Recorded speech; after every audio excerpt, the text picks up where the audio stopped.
Okay. I follow him in here. Cowboy roll as well. I'm going to just kind of attempt to message Kumquat to see if he, I don't know if this will, if I would say, I don't know if you can hear this or not, but we need you upstairs at Larry's. Oh, that's my cue.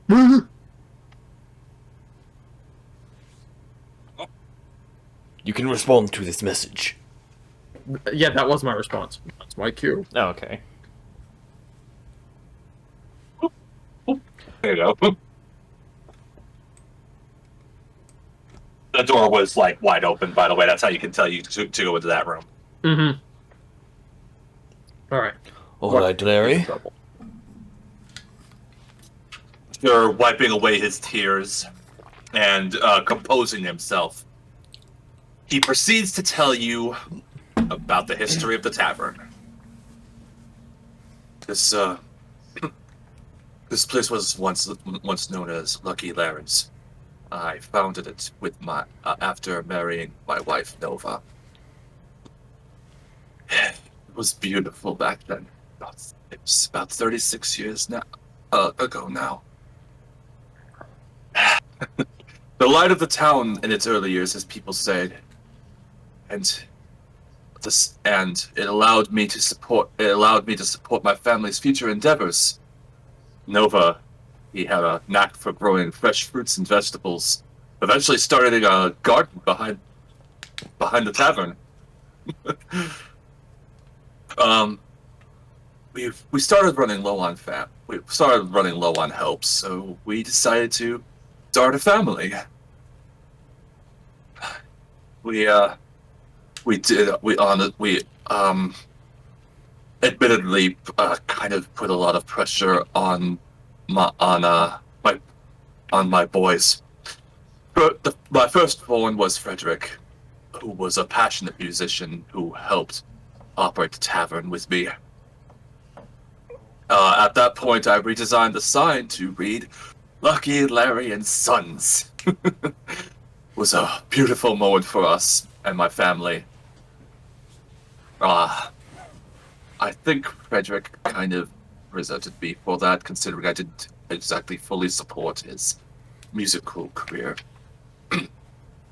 Second to enter the family was Jacob, and he took a great interest in expanding our menu, so he became essentially the tavern chef. He knew everything there was to know about the food, the spices, and it was miraculous. You would have, God, what was it? You would have loved him.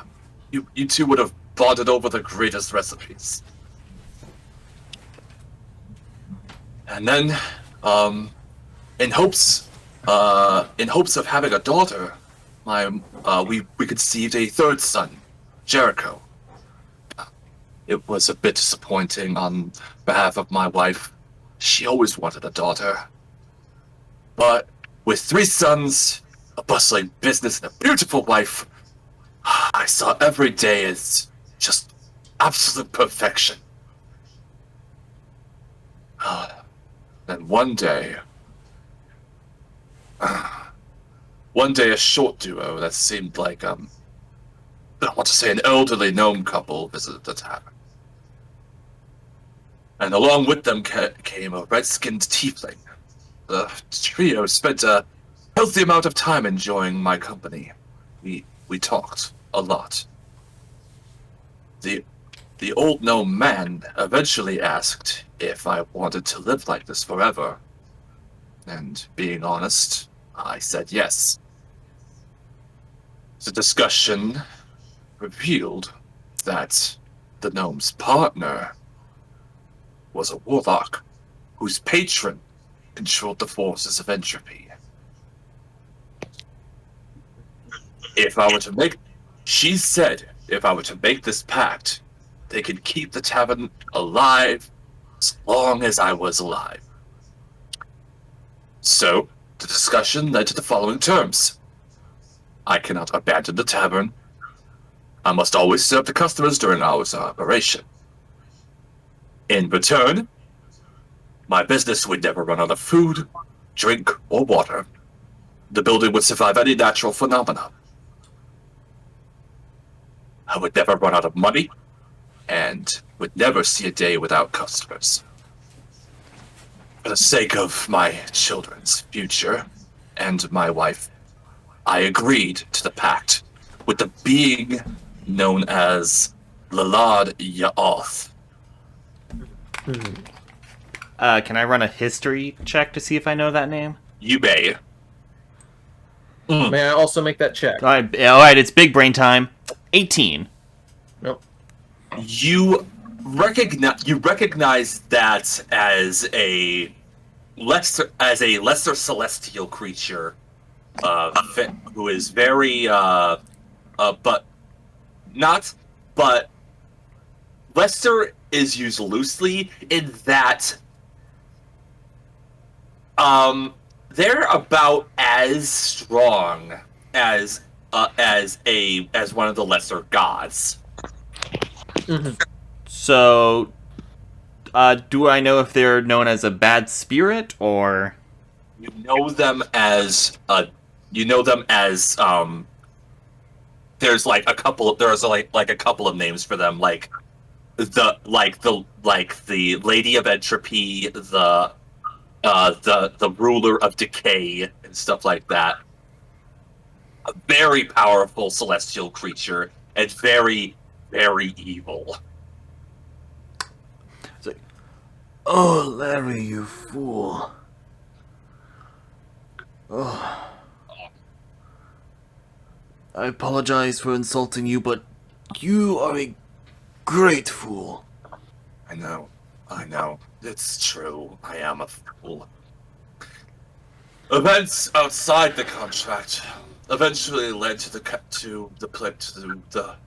squalor you see before you. First, Frederick decided to leave to pursue a career in music. Second, Jacob left to explore the life of a traveling chef, find a new meaning for his life.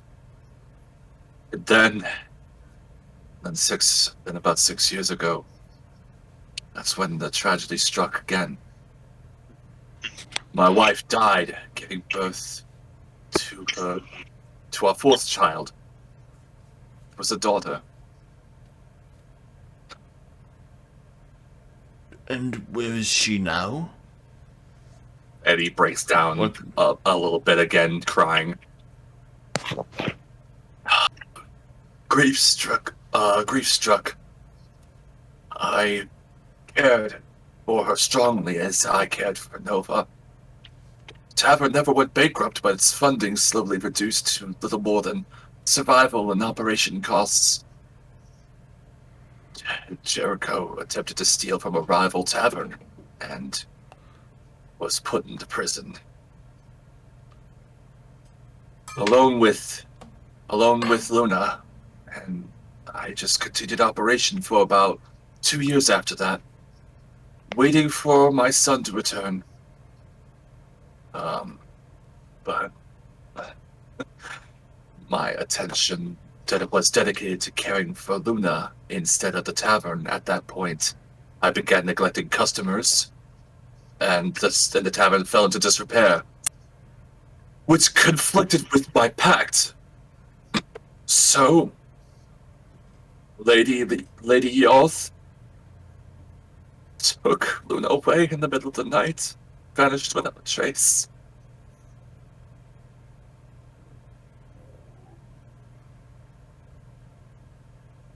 I was actually about to ask what she got in return for this contract.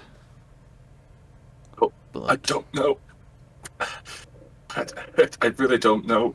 This pact, the pact, the terms and the terms and conditions of the pact are as follows. I cannot abandon the tavern, meaning I cannot leave the building. I cannot die. If I would know I attempted at my life a couple times, and I woke up in my bed the next day. And I cannot change what type of business the tavern is. It must always remain what it is. I cannot leave the building. Otherwise I will appear in my bed again. If I place any higher priority, and I must always serve the customers. If I place higher priority on anything else in my life during business hours, it is considered a distraction and must be taken away. Of course. That's who she was. Who was? And The old woman? I nod towards Ike. Oh, yes. That woman was the wife. She's the warlock who offered the pact. Yes. That makes a lot of sense.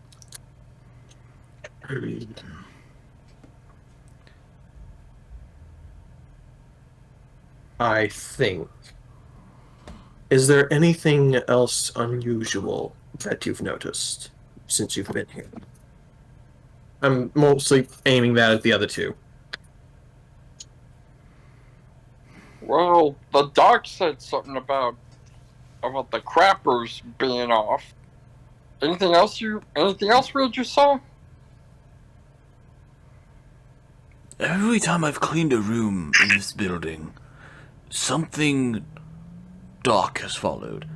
After cleaning the restrooms, smoke poured out of them. After cleaning that lounge area, No. the It wasn't paintings... smoke. It was just darkness. Darkness, smoke came pouring out of it. After cleaning that lounge, your family portrait seemed to fade. What is going on with that? Another part of the pact? If I were to take a guess, it is the fact that the pact was entirely on me. So,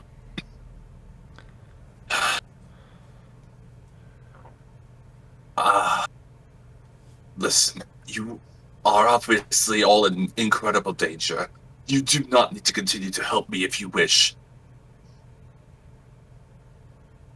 But it could be fun.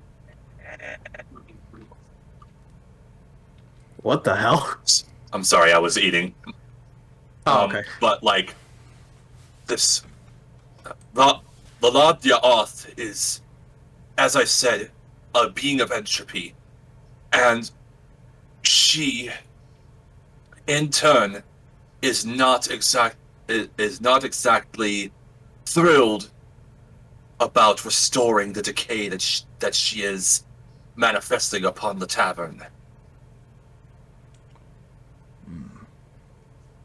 I have a sneaking suspicion that that's what was hiding in the restrooms.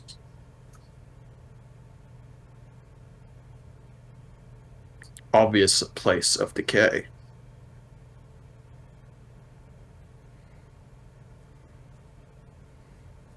Yeah, did I just go quiet on everyone else? No, you didn't. Everyone else is the one who got quiet. I'm just waiting for input from the rest of the party. I'm just trying to Okay. think. No, Okay. mine. I would like to point out of character, that there was a remark about tables being obviously missing from the floor. Yeah. I thought that kind of played into also the paintings vanishing. So I thought just shit was disappearing from this tavern in general. So That makes more sense. I was always assuming someone was just stealing from shits and giggles, but who'd steal from a decaying place? well, honestly, that's the place you choose to steal from if given the choice, because what the hell are they going to do about it? They seem to not care or That's- can't keep up. That's true. All right.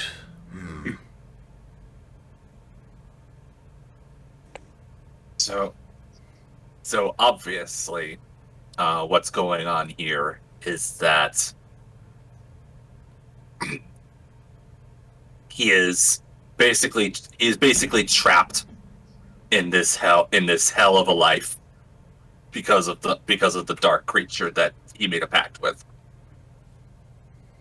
Yep. And we could try to fight to keep it at bay where we're finding it, or I don't suppose you have any other safe places away from the eyes of customers in here, would you? Well, what do you mean? Well, a quick observation of the outside of the tavern. There seems to be a little more space than what's being used. I'm simply curious as to what I'm not seeing. Oh, oh, jeez. Oh, speaking of which, I really should return back to the customers. If I talk to you too long, then she might come and take you three away as well. Mm, I, a I'm risk so, worth taking. I'm sorry, but I really must go back to each. And he trips all the way down the stairs. Oof. And with that, I'm following. And he's like face flat on the floor, on the back, down on the first floor. Yep, that's about what I'd expect. Yeah. Frog?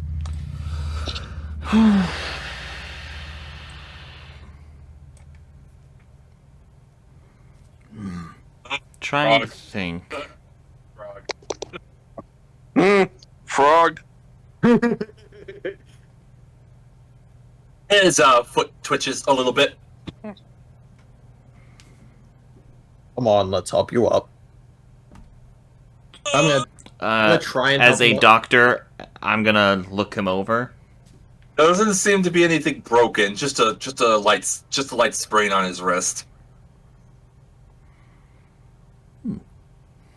I'm not even gonna make you check for that. You're a professional, damn it. And honestly, Thank based on the terms of this contract, he might actually be in perfect condition tomorrow morning anyway.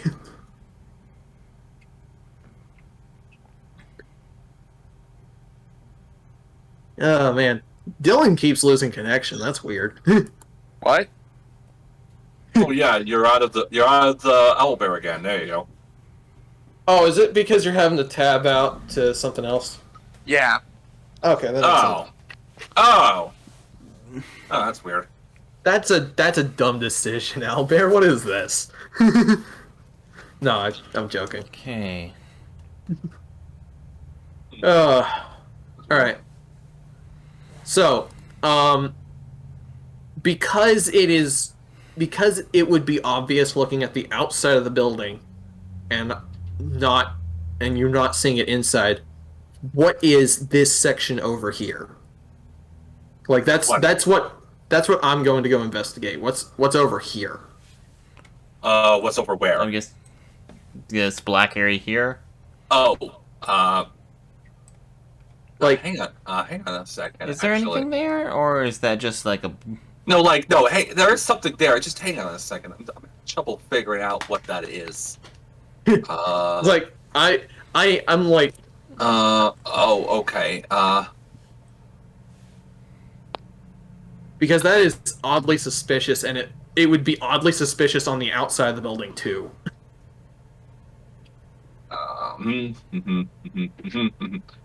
Yeah, it's just like this. It's weird because like okay, so we're just gonna pretend that these are like connected, anyways. But I guess they forgot to put it indoors or something. Oh, nice going, dev team.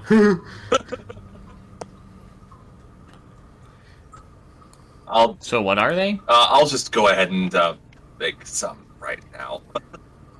I love the thought of there just being a door that suddenly manifests in this wall when we start to investigate it, rather than There we go. There we go. that's what that looks like. That's just weird. Yeah. Okay, yeah, you got doors. Okay. Oh. Proceed to outline. There we Oh, go. yes. Yes. And there we go. All right, doors. Cool. So, what are they? A door. Okay, so first one, so the A7, so the A41 is a party room. It's clear that this door hasn't been opened for a long time. Inside the windowless room is a sizable space with the remains of a large dining table as its centerpiece. The table lies broken in the middle, covered in half a decade's worth of dust. Mounds of decorations are built up into various areas of the walls, which are all of which are empty, save for a deteriorated mop by the table's head. I do kind of miss that place. We came up with parties for everything: birth anniversaries, wedding receptions, weekly gambling. It was great. Perhaps would be worth trying to bring back, as that would continue to serve customers. And I like turn and slightly wink at him. I suppose. Oh, while they're doing that, I'm going to step outside. Okay. Do I see the old woman? No, she's long gone. Yeah, she fucked off. Okay.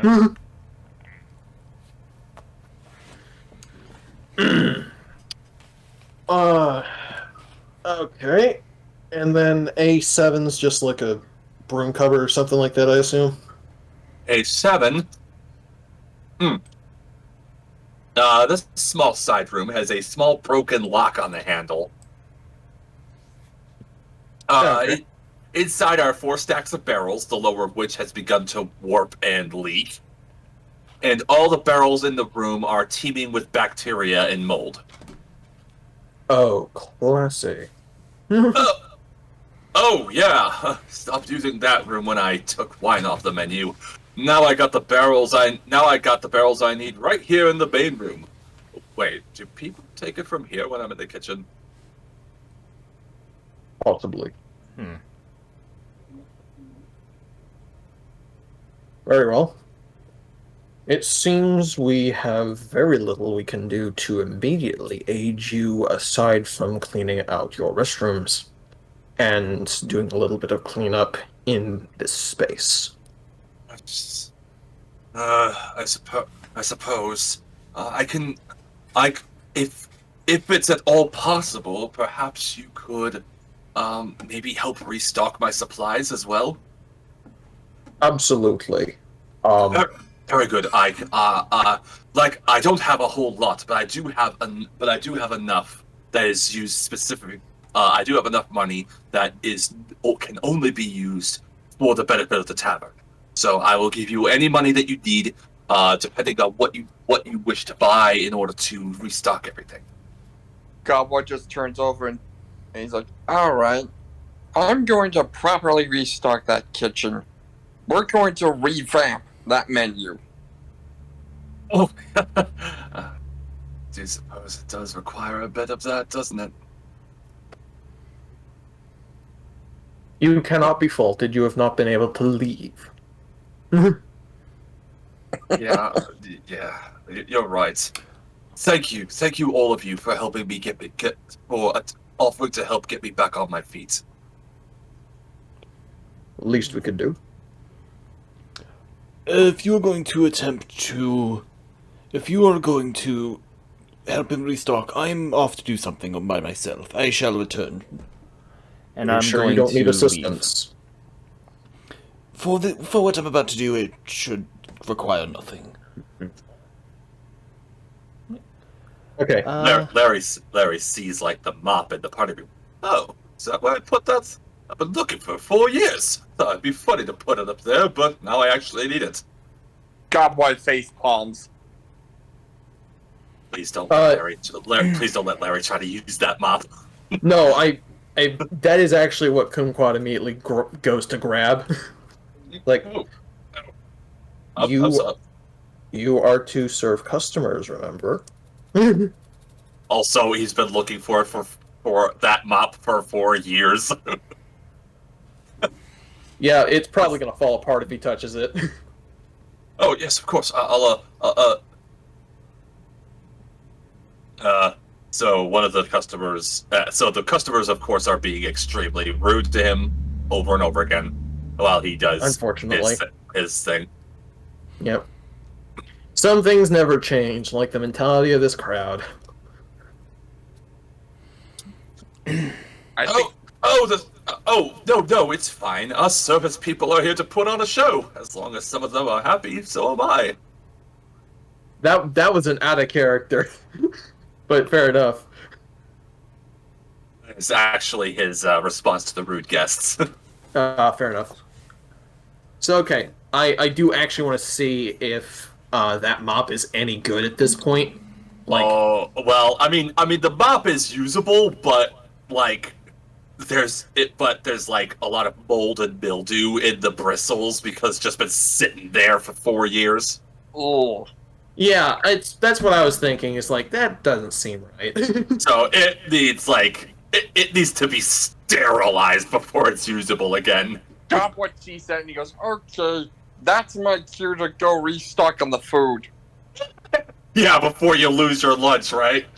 Get something to Before help he with loses this. yesterday's lunch. It's like, get something to help with this, would you? Oh, absolutely. Thank you, my friend. So he'll be off, getting Okay. food and some cleaning supplies. All right. Both of those fit within the rules. And what are you doing, Kumquat? I think my time right now would be best spent trying to probably find a way to dispose of the wine. Yeah, it doesn't. So the wine itself, it's like aside from one of them that was warped and leaking, the other two seem to be well intact. The wine seems to be aging relatively okay. The only thing, only the outside of the barrels seem to be really that bad. Okay. I'm trying to look through what my spell list would be to see if there's anything I can use to get rid of that, but I can't see anything. That just, So one you thing. don't have anything like Presto or anything? I actually don't have prestidigitation.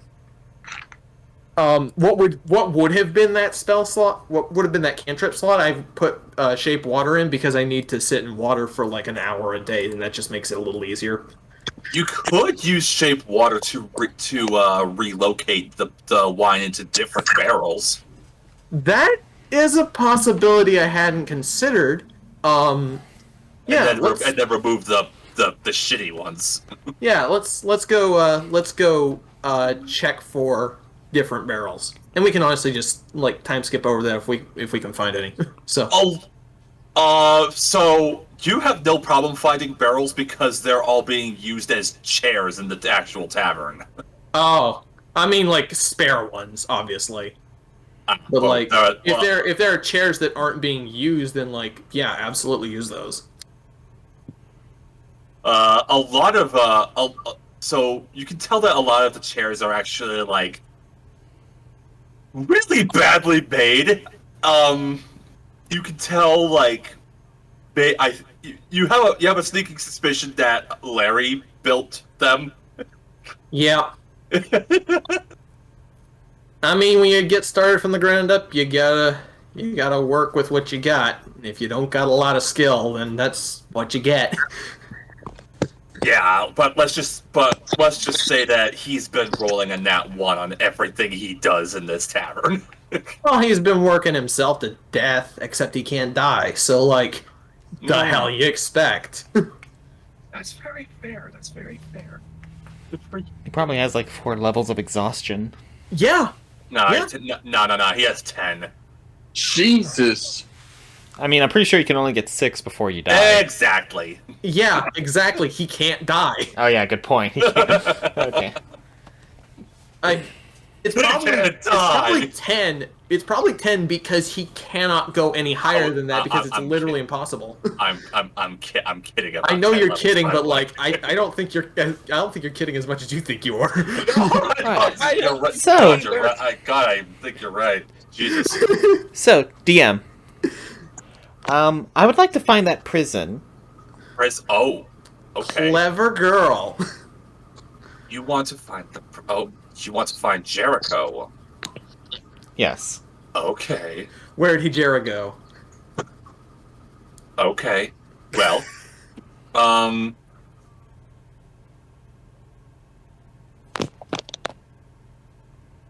go ahead and go ahead and make me an investigation check.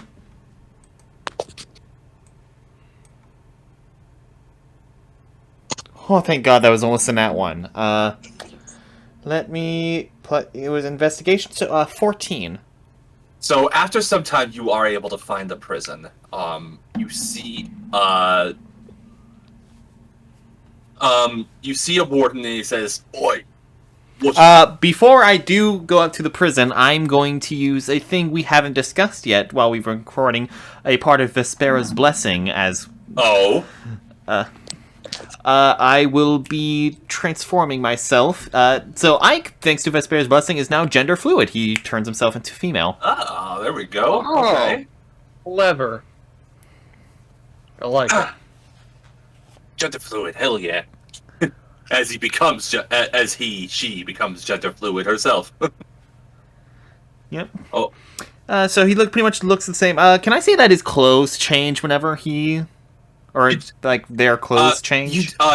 you do have a glamour on your clothes, yes. Okay. But it is like akin to disguise self, where it's like pretty much like cosmetic and not actually the clothes. Yeah, exactly. I mean, as long as it doesn't look like it's the exact same outfit, I don't think anyone's going to be able to question it. It's very... It looks similar, but it's a lot... It's now a skirt. He has... they have pretty much a high heel boots kind of thing. Or heeled boots. Alright, so you see a warden who's pretty much like Doran. Thorin. Pardon me. What? Oh, hey there, doll. What can I do for you today? Yes, hi, hello. My name is Iris Sahara, taken Charlotte McHigglestone the First. Jesus fucking Christ, give me a second. It seems like you're doing right now. I think that's the question.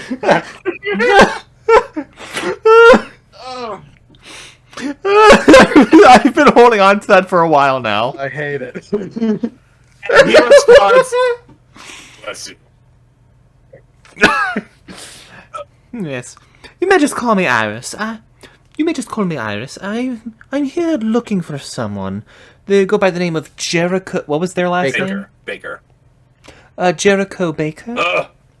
Yeah, should you try to burgle the Wandering Lily? Yeah. Yes. How much is his bail?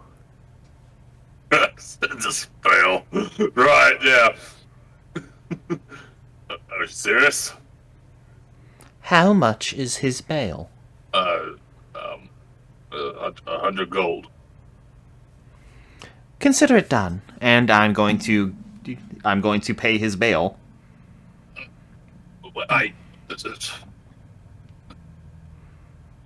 You serious? Did I stutter? Oh, damn. Jesus. Oh, follow me, ma'am. He gets up and grabs a key and escorts her to the prison cells. All right. Inside you see a very young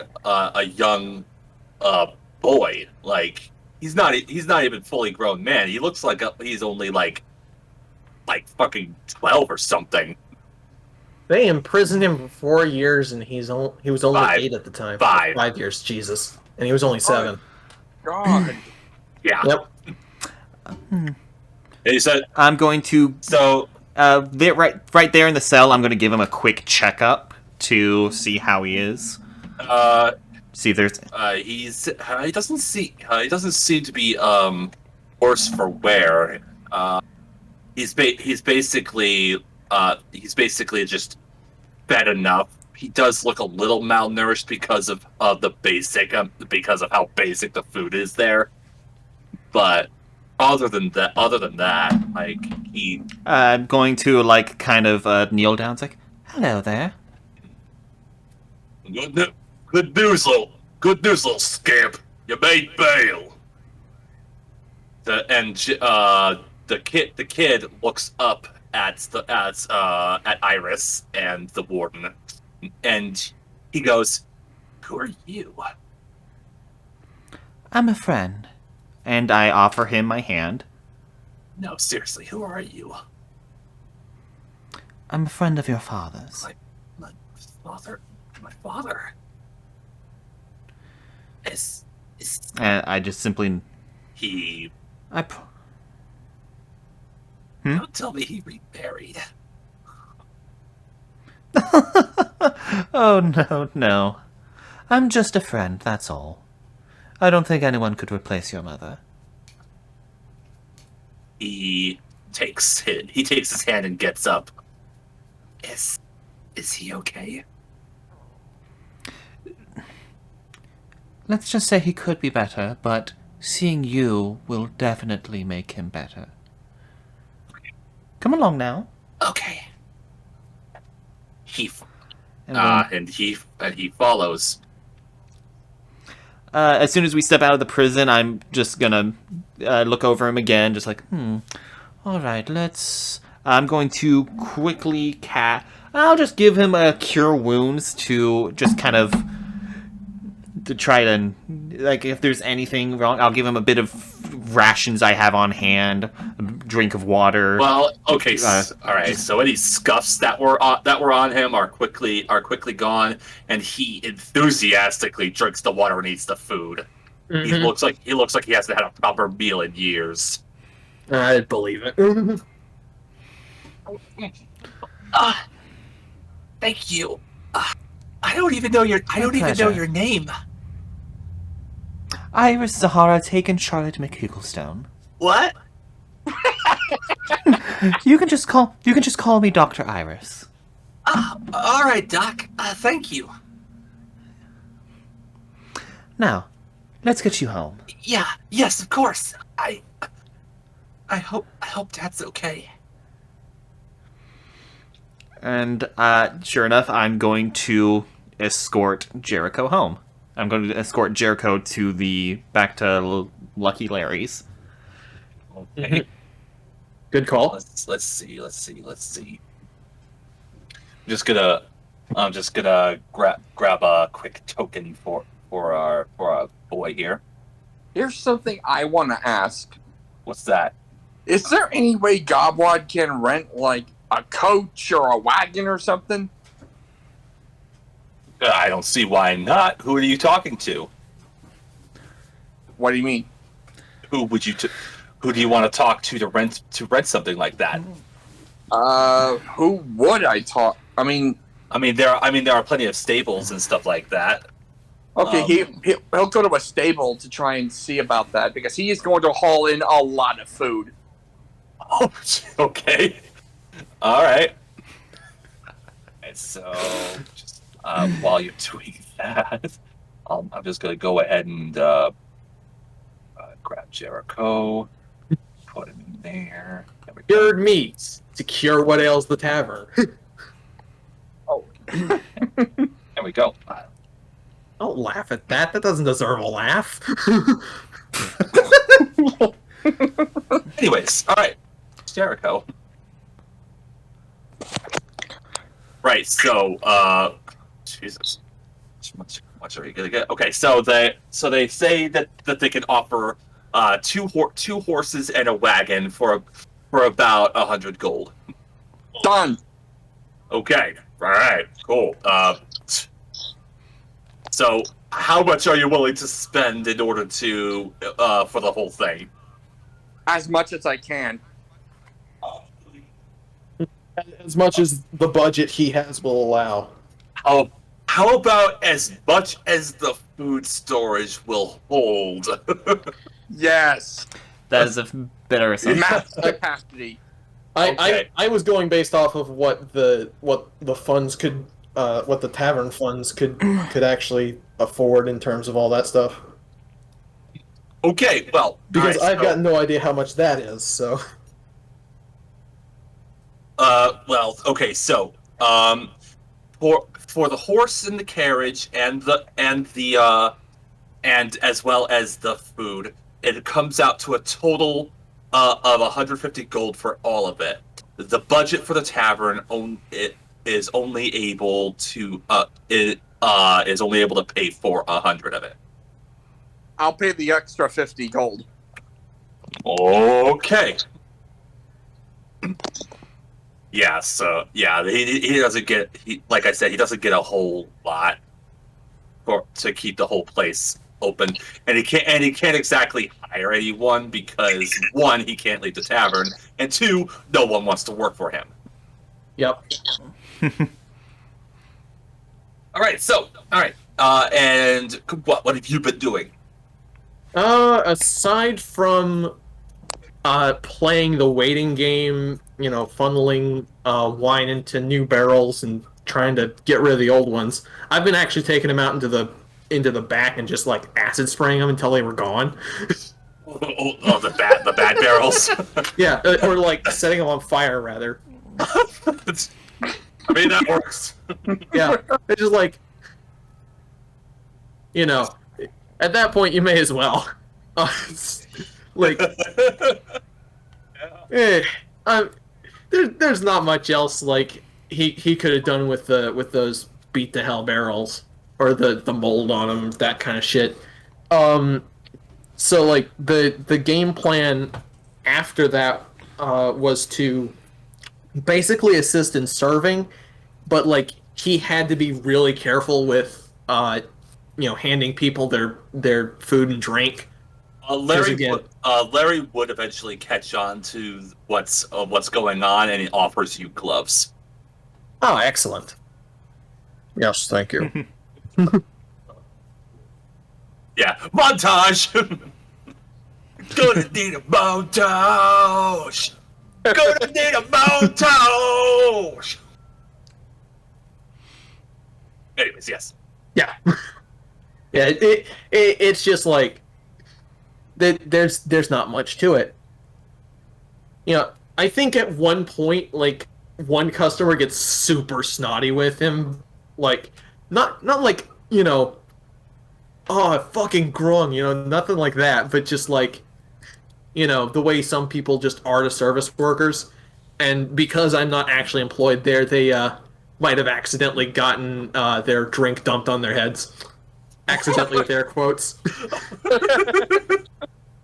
Oh my gosh. Alright, that's great. I can see it. I can see it. So it is so tempting to do that when I'm actually at work. So like I have to in the D&D campaign. I can see that. To those who are watching this Halloween special, always be kind to essential workers, you assholes. Exactly.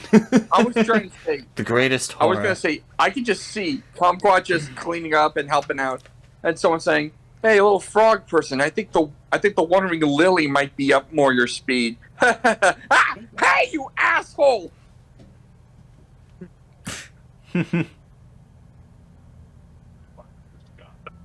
Wow, that just No, got silent. I was trying to think of a good comeback, just like. Oh.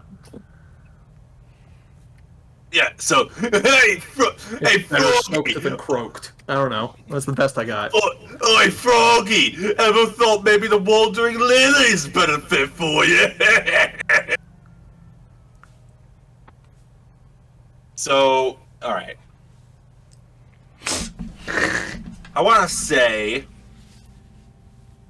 that you've been doing all this for about a week now, right?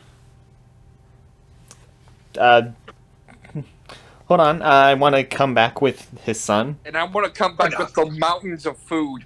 Yeah, like, Fair come enough. on, man. Don't just time skip that. Yeah, you're right. I'm a bitch. I'm a bimbo. Anyways, let's all right. So first off, let's you know what? Let's start with the food. Yeah. Okay. So all right. So you basically clean up and restock the entire food storage, right? Yes, and Goblet kind of makes an announcement to Larry that he's basically brought in a dragon's den worth of food. He's Yeah, so he's like looking at the food storage and he's like looking in at awe at everything, and he's like, "Oh, this is amazing! What this? Why? I've never seen this much food since about 6 years ago." And I made sure just I covered all the basics.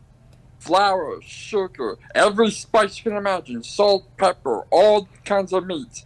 Game bird, chicken, mutton, pig, eggs, bacon, everything, all of it. and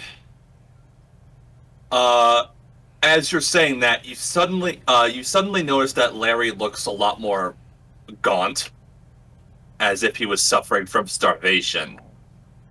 Yep. And he doesn't look affected, but he still looks really happy. But he goes to take one of the foods, and his hand passes right through the food. Yep. There we go. Oh, you've gotta be. Oh, are you kidding me right now? Wait a minute. Why can't I? All of the food in the food storage has become incorporeal. Wait, Gobwat's gonna test it. He's gonna reach out to grab a big chicken. And passes right through it. Gobwad is horrified. You know that meme, the Breaking Bad, where the guy looked horrified and he falls to his side? That's what happens with Gobwad. He acts just like that. Like, all the food! I bought so much food and I can't even eat it! Yeah, really, what the fuck? Yeah. Yeah. Okay, I just imagine, like, hearing the thud in the background and just walking Just like- in to see this shit. So Gobwad and Larry both look like they've been starving. But they don't look like they have, but they're not acting like it. That's it. That's the word I was looking for. And Larry looks at Kumquat and says, I think we have a bit of a problem. Oh boy, let me guess. The food's incorporeal. We can't cook it. That is not what I was going to guess. Oh boy. Well, Shit.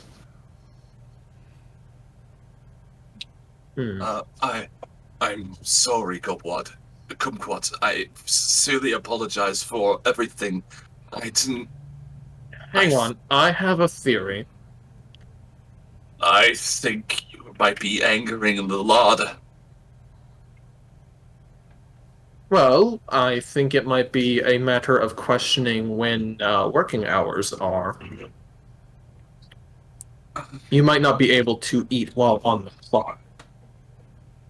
So but we should be able to at least use the food for the customers, but she's That's not. why I'm confused.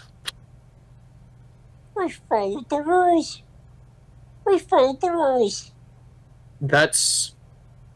There's no reason for that, though. I think at that point he's just walking off thinking to himself. And Gob was just on his side moping. Like, he's just Okay. defeated. Okay, now Iris can enter the tavern with Jericho. Uh-oh. Oh, Lawrence! And nothing, because he's all the way in the back of the tavern, just stunned. Lawrence! Look, We need you out front! Larry's kind of just nursing Gobwad right now, patting him on the back. Oh, Kumquat, can you please go get Lawrence for us? Yes, Iris.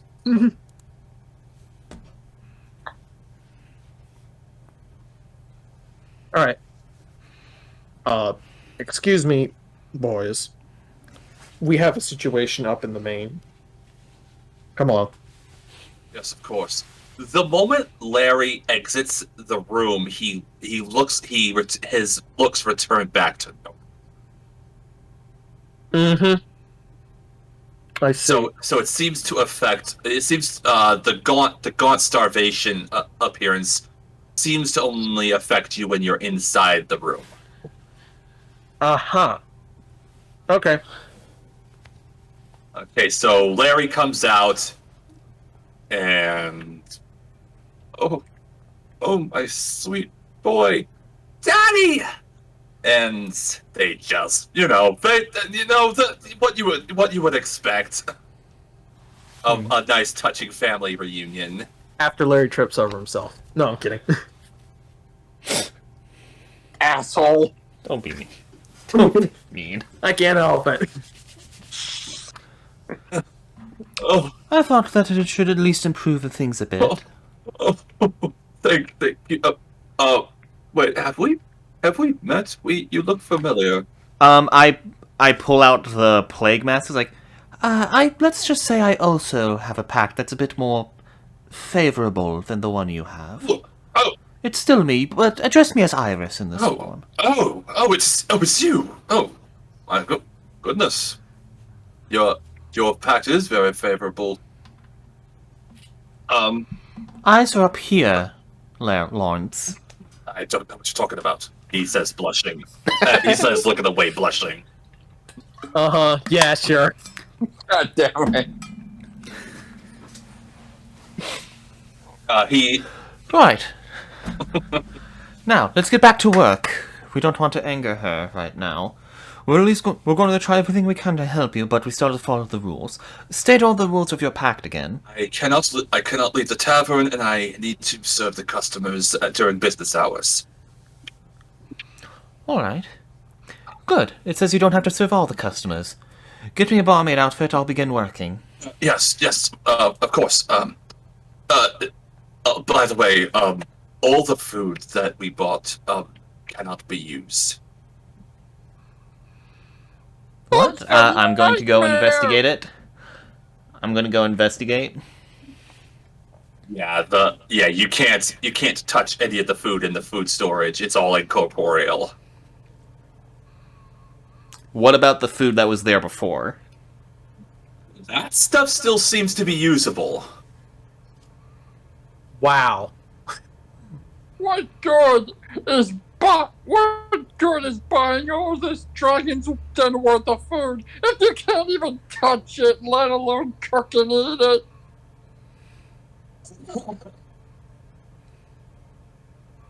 The rude customers just keep laughing.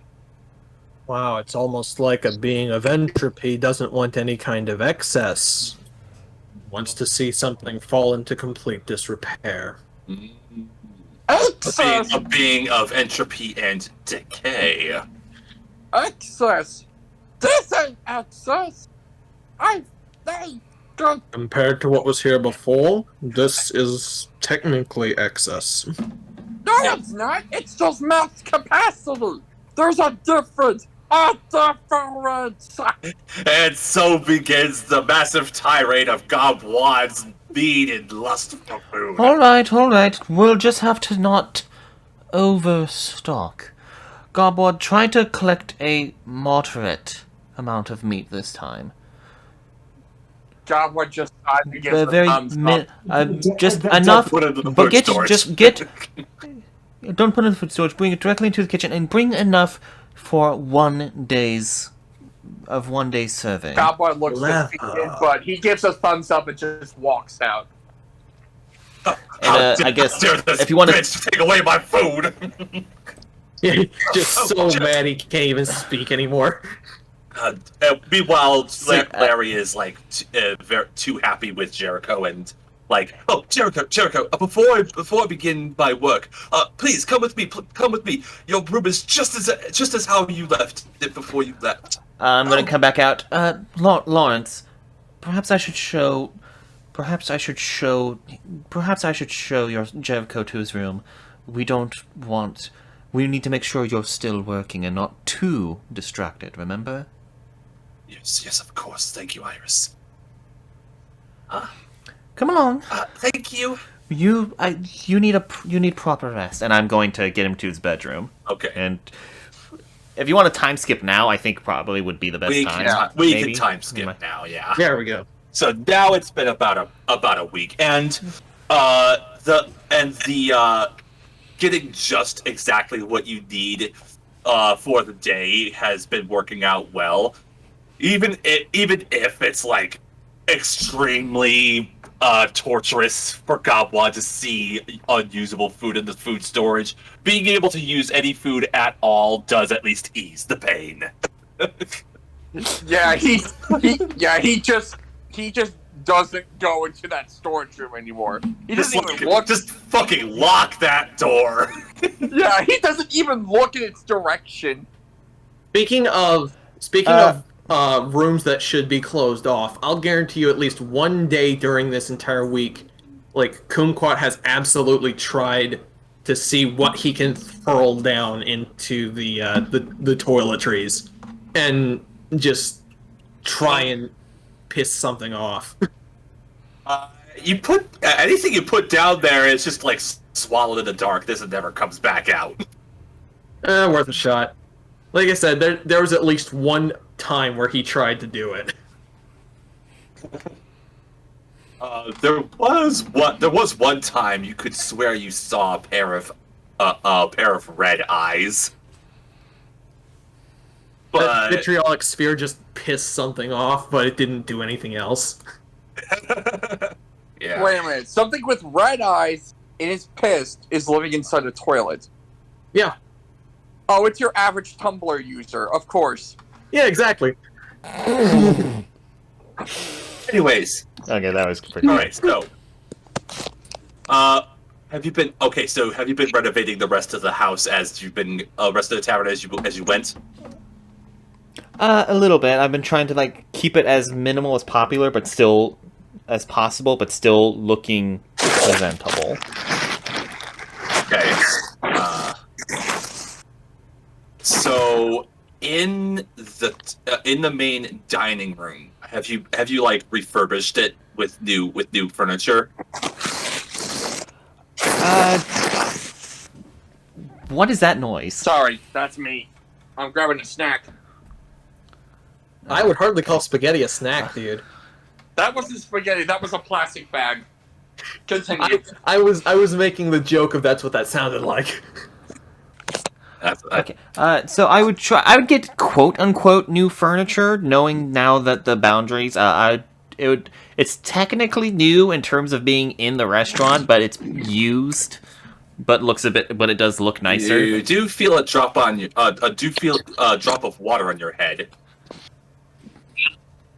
And looking up at the ceiling, you see an ooze of viscous black liquid slowly covering the floor. Uh-huh. The view out of the window slowly darkens until an inky void takes the place of what you see outside. And the room falls cold until not even the heat of a roaring fire can be felt.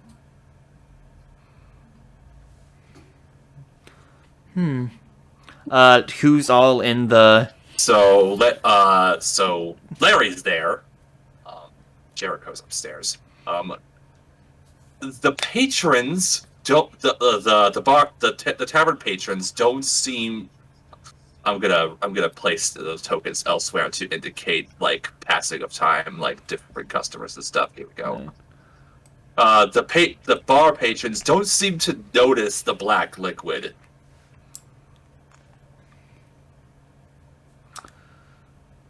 Is it like coming from a crack in the roof, or?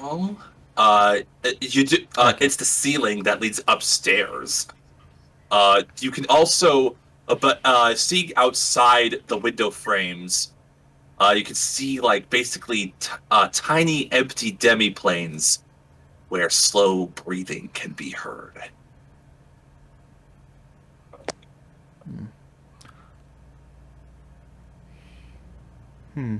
I think my response to this would probably be a good. What time of the day? What time of the day is it? Is it like close to closing? It is right now. It is close to closing time. Yes.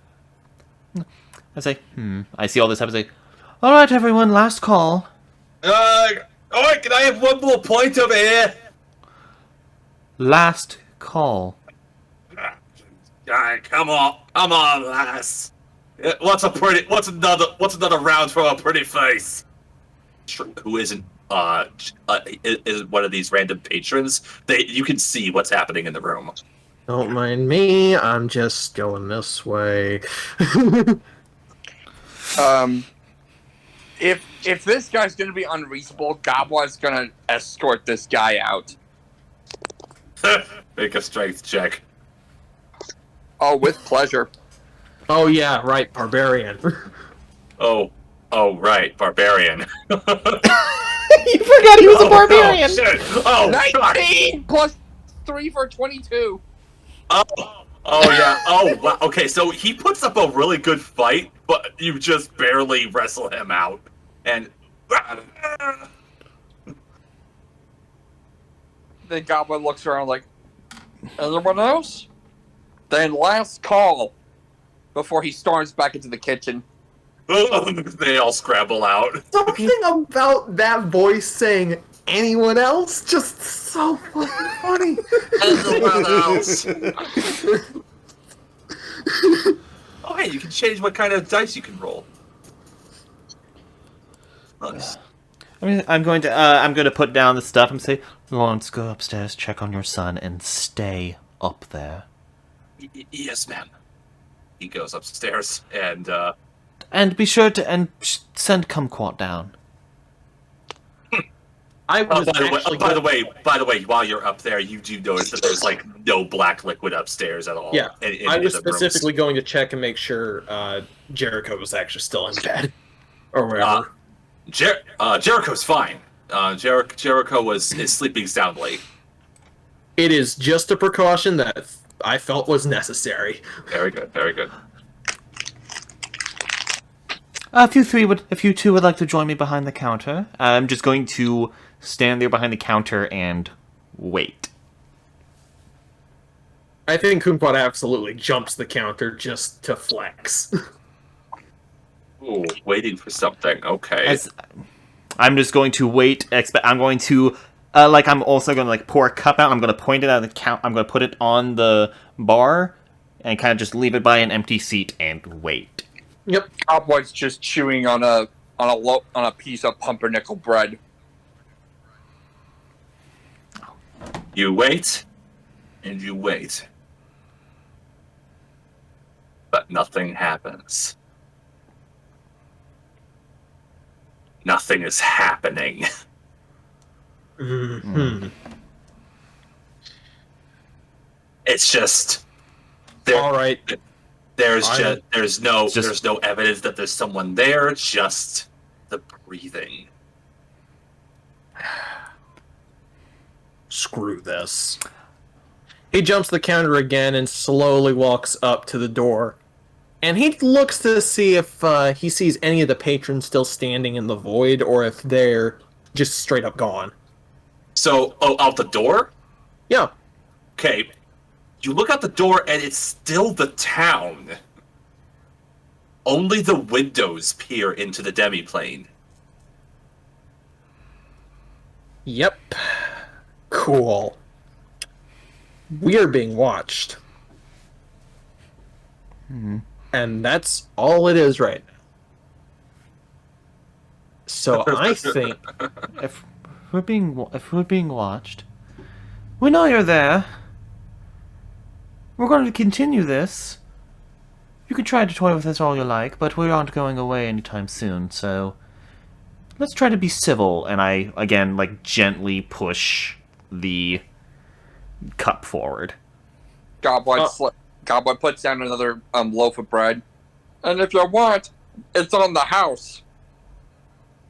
I think Kumquat's actually going to sneak off to the old party room and see if he can fix up the table in there.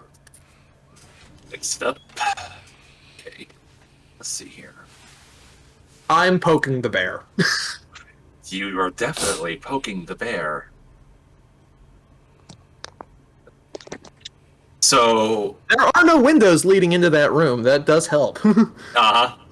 So, Oh, that's true. so you fully clean and fix the room. Yep. I also have access to mending, so there's that. It just takes me a little bit more elbow grease to do it. A ring of candles suddenly floats above the table. There are 6 of them. And children's laughter echoes from the party member. From the party room. After hearing that, I will go in there too. Bringing the mug with me. The moment you enter the room, there's no laughter. You can only hear the laughter from outside of the room.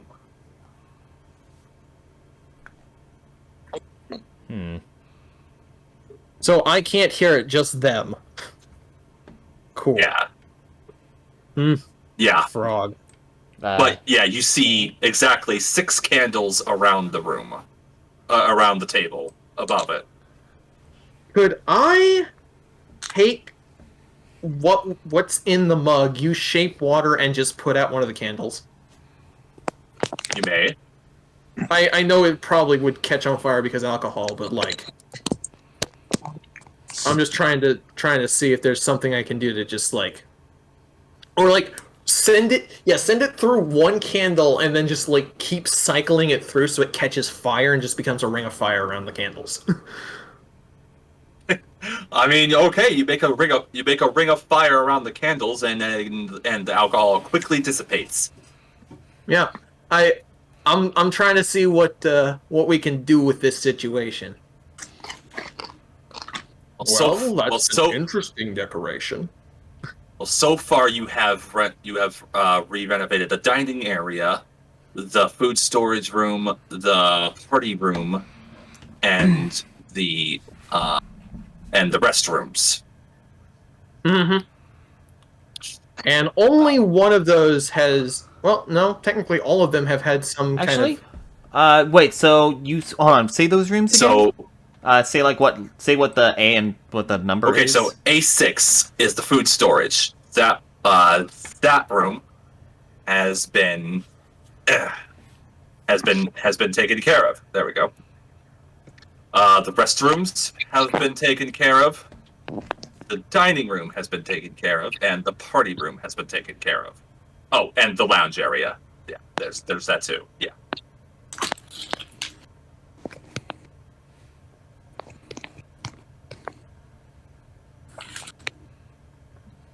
I'm going to go to A7 and clean it up. Didn't I already get that room? Yeah, but I guess you have.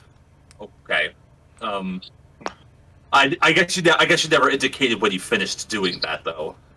Well, true, but like when I said like I went and caught the barrels on fire, I figured that was going to be the last of it.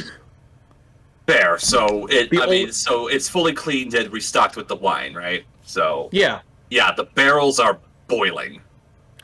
Oh, cool. And the room becomes incredibly humid and unbearable to breathe in. Uh-huh. Mm-hmm. So, would we have ever, like in the past week, would we have ever cleaned up the kitchen? Like, I think Gobwad would have. Yeah, Gobwad's gonna walk into the kitchen. The kitchen falls completely silent. So absolutely everything that would make a sound is completely inaudible now. Gobwad's gonna try to eat. Sorry. You can talk. You can still hear yourself, but like dishes, water, knife slices, cutlery clangs, that you can't hear any of that. That's rude. Okay. Then here's an interesting query. If I look at a Gobwad when he's in the kitchen, what do I see? You see Gobwad in the kitchen, but there's nothing weird about the way he looks. No, he doesn't. Weird, but you do notice that there's no sound coming from anything in the room. Okay, Because I'm trying I'm going- I'm trying to see if we can work this out. Also, Eddie, you are you take any food you taste. There's no taste in the food anymore. Oh wonderful. no. That it's another nightmare for Gobwad. Now Yep. he can't taste the food. It's like, oh well, I'll just have another loaf of bread. Wait, this has no flavor. And it does. You also notice that it's not satisfying your hunger. Cool. Real cool. Completely devoid of taste and nutrients. This beer truly is evil. I'm gonna head over to the A3 area and start tidying that up. You notice that this is like the most recent addition to the tavern because it looks like it was an expansion added after it was built. Yeah. Okay. Okay. It looks like it was a stage area. This is obviously this was probably the place that they wanted Frederick to perform his music in. You know, before he pissed off. Yeah.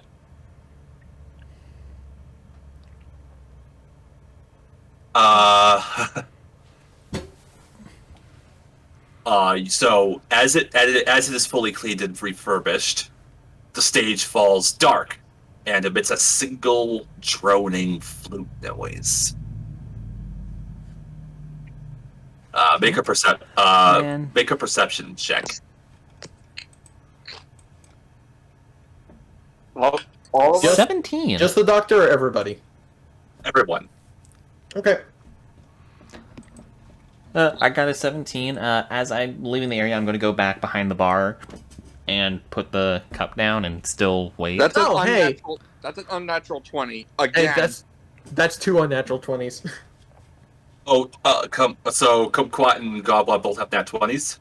Unnat 20s. Unnat 20s, okay. Okay, I so have 17. Ike, you don't hear anything, but it was a high DC. But Kumquat, Gobwad, you both can hear.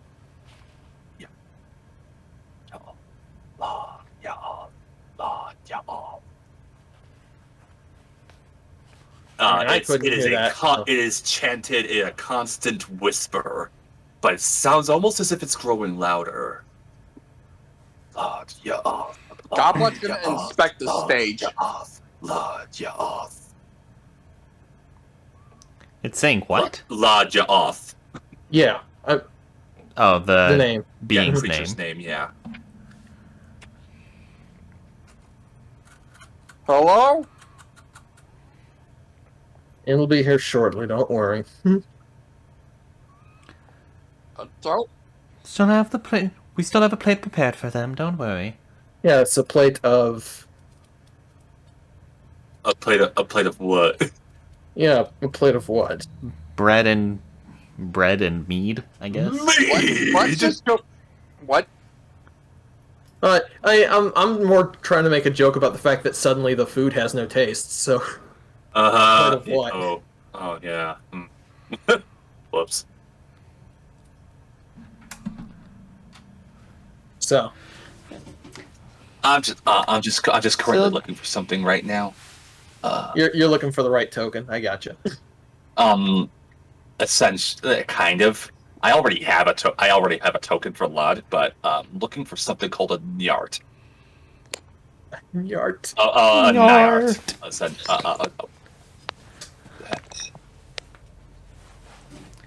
That's it.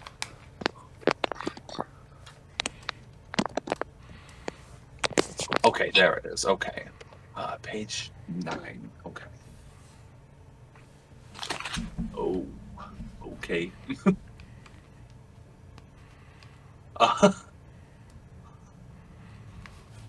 Okay. Cool. That's actually really funny. Hmm? Okay, What? so, all right. So this creature, this large imposing creature of shadow, appears, but upon further investigation, you can see that it's actually a really small worm kind of creature. Mm-hmm. But this creature says, "Bound by blood, by sweat, by tears, poor Larry shall live 10,000 years. Those who seek to set him free, they shall answer soon to she. Lord Yaoth, body of decay, as with her body, so rot shall they. Sister of the walking behemoth, Lord Yaoth, Lord Yaoth." Yes, we get it. You're the hype man. Just go ahead and send her in. It vanishes. Wow. And and all of a sudden you feel a shift in gravity as the whole tavern shakes, and suddenly nothing. You hear nothing not even outside. I'm really Larry. looking out through the door again. It's out through the door is the very same demiplane that you were seeing through the windows. There we are. Larry runs down and says, "What the hell was that?" We've got company. I suggest stay upstairs, keep your son safe. We'll chat with them. And bring them downstairs if you need to. Perhaps stay in the lounge for the meantime. Close enough where if you need anything, we can get to you quickly. Okay. Please be careful. And he goes upstairs to retrieve Jericho. Now, are you going to be exiting the tavern?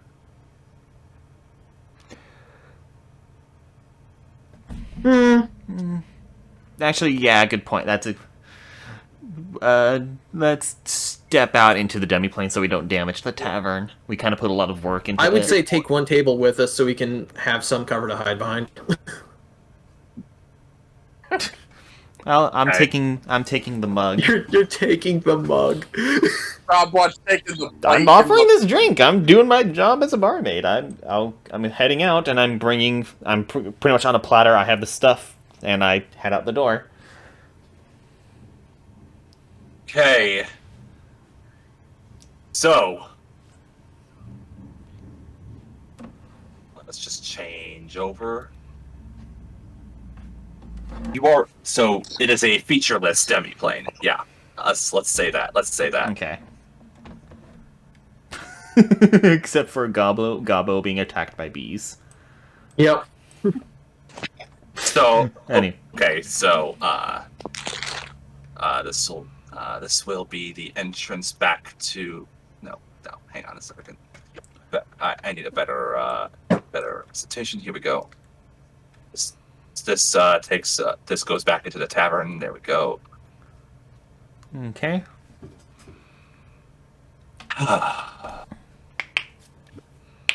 Just going to start sharing some audio here. Oh boy, here we go. Oh no.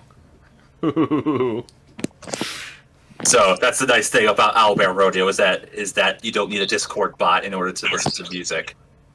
So, are you guys ready? Yep. Can we do this in like 3 weeks from now? No, I'm kidding.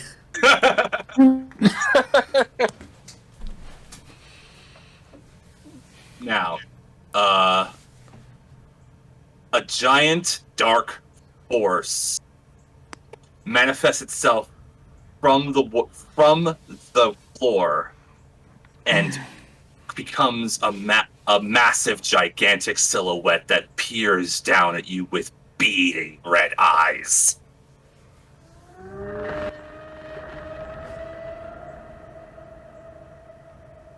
Ooh. Oh shit! Oh, that is a very big size. It peers at you menacingly, saying nothing. It probably wants another taste of what I can throw at it.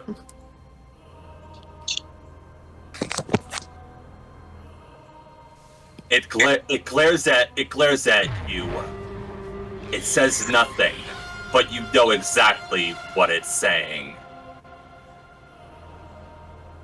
You have broken the contract. That is what it's saying. And you know that's what it's saying. Roll I initiative. find that a little difficult to believe. Roll initiative. Oh boy. Oh boy. Here we go. I'm actually going to use my... That was so close. I'm actually going to use my intelligence modifier, since I can as a lore mastery wizard. Rather than my... So I got a 10. That's a total of 10. Oh, that's right. As a goblin, I got an advantage on initiative. Ah, Jesus. Cool. So that is... First one is an 8. Oh, God. Okay. 13. 13 Yeah. plus a 2 for 15. Okay, I've got 13 total. Okay. Just let me track some of this.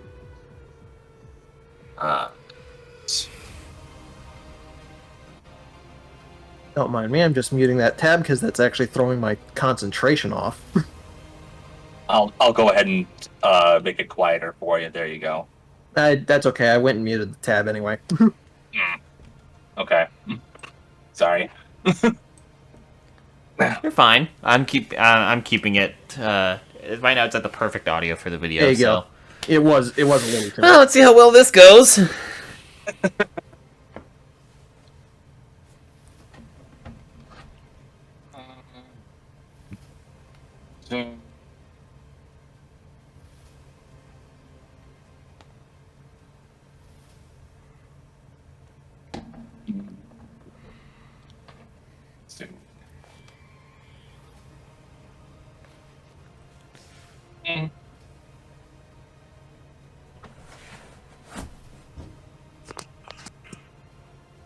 Okay.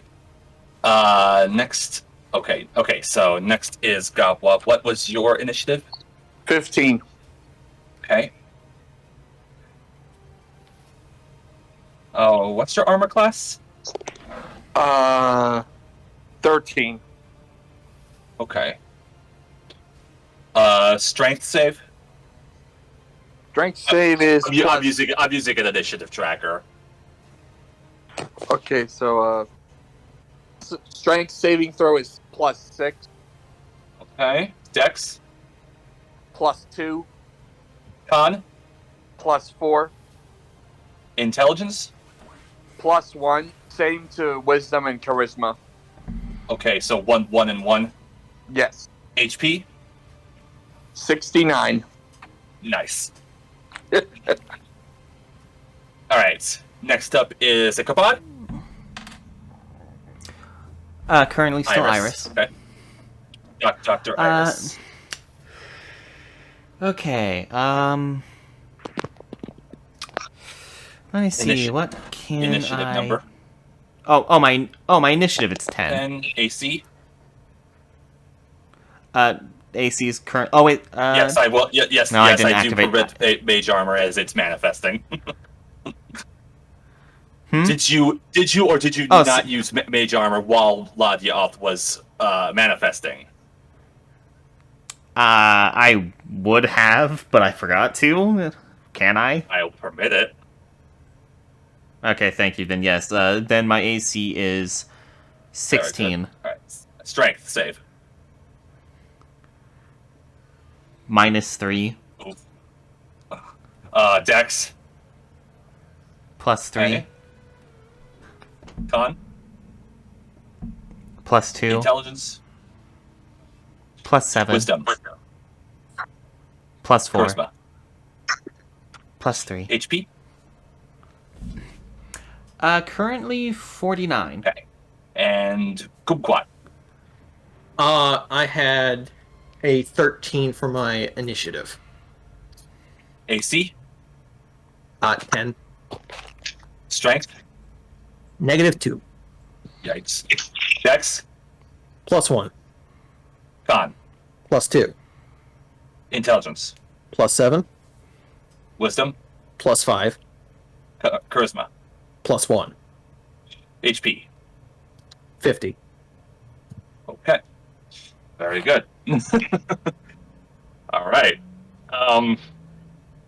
Good luck. Because she's going first. Not surprised. we all got low to mid 10s. Like, I'm not shocked. Neither am I. So, I'm scared. so everyone make a wisdom save. Oh boy. Okay. Hang on. Oh, okay, that's not Oh, for fuck's terrible. That's a 16 total. How did you get the best roll? I have no. I got a 15 I have a 9 total. total. All right, you are all frightened. Oh, Surprising, no she one. she has the frightful presence, and she is going to target. Let's see. Let's see here. How do I make this fair? I'm gonna roll a d6 for random. Let's see.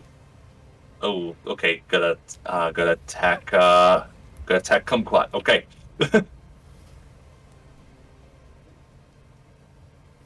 Okay. Oh, the dark silhouette raises its arm, and a whip appears in her hand, and she just right at you, and she rolls enough to hit. Yeah, I'm not shocked. Good to know. Good to hit who? Kumquat. Okay. Yeah. I'm not even gonna bother trying to cast shield at this early stage.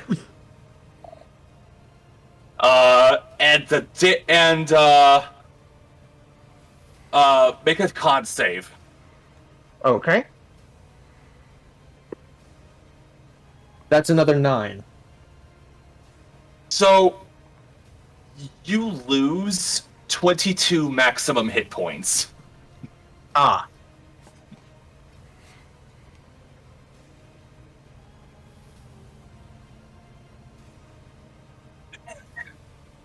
Ah. Are you sure level 8's a really good idea here? Hang on. I'm doing a thing here. The next up is Gobwad in the turn order. All right.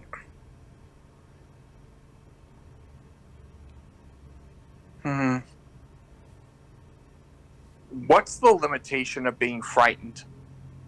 Attacks on the creature have disadvantage that is frightening you, and you cannot willingly move towards it.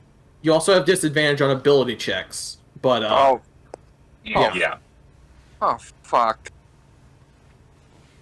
So we can't just rage into it. Damn it. Actually, does rage bypass frightened? I don't think so. No. Some rages do, like for the Berserker, that it does, but Not no. for Wild Surge. Although you could probably do something fun with that.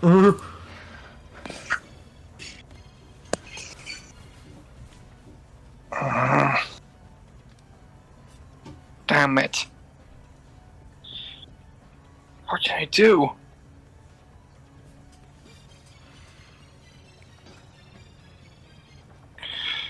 You have any ranged attacks? Javelin. You can try that. Or he's gonna try to throw a javelin. I'll be back in a moment. Okay. Okay. All right. So let's see what happens. Roll with disadvantage. Come on. 16. Please let that be the lowest. 16. 7 plus 6 for 13. 7 plus 6 for 13. You're not gonna hit. God damn it. The Okay, so the javelin goes straight into her, and she absorbs the javelin. Oh, that's not fair. Okay, I'm back. Welcome back. It's your turn, Iris. Oh, no, it's not. No, it's Okay. not. What the hell? Yeah, I was about to say. You even took the initiative. Yes, yes. Sorry, that wrong. Yes, sorry. For some reason, the tracker had you below Iris. I resorted it. So okay, Yeah, now it's your turn. I think it's because you took my information after Iris. Let's see. I think my best bet is just going to be the magic missile. Oh, yeah. Okay. Magic Since missile. I don't have to Right. try. Yeah. Fair enough. Let's see. Go ahead and roll damage. Yep, I just need to get my D4 out. It's all the way at the bottom. Alright. So that's a 2. Starting strong.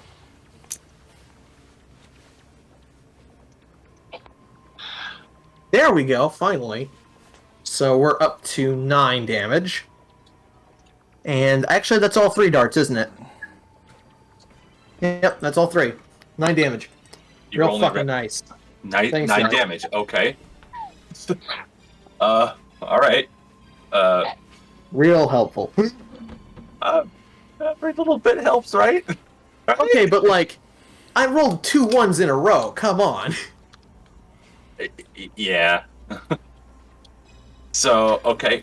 I think this side actually. So the magic missiles dart towards Monsieur Oth and create some holes in her image. She doesn't react to them, but the holes quickly form back into darkness. And she looks over at you with a glare. And even though Kumquat's frightened, he will still flip her off. She gives a menacing squint in his direction. Iris. Okay. Would you like your drink now? I'm going to cast Catapult on the mug. And I'm casting it... I might as well go big right here. I'm casting it at 4th level. Okay. It does... You Let and me I have see. very Let's see. different It's ideas about what the 3, next 4. good option would be. It's... I need them to make a deck save. Oh, you need me to? No, she needs No, Lana to make one. I need Okay. What's the DC? 15. It makes it. Okay. Well, it still takes... I believe it still Does takes it? half. Does she? Let me see. Hold on. Let me see. Let's see. On a failed save... Let's see.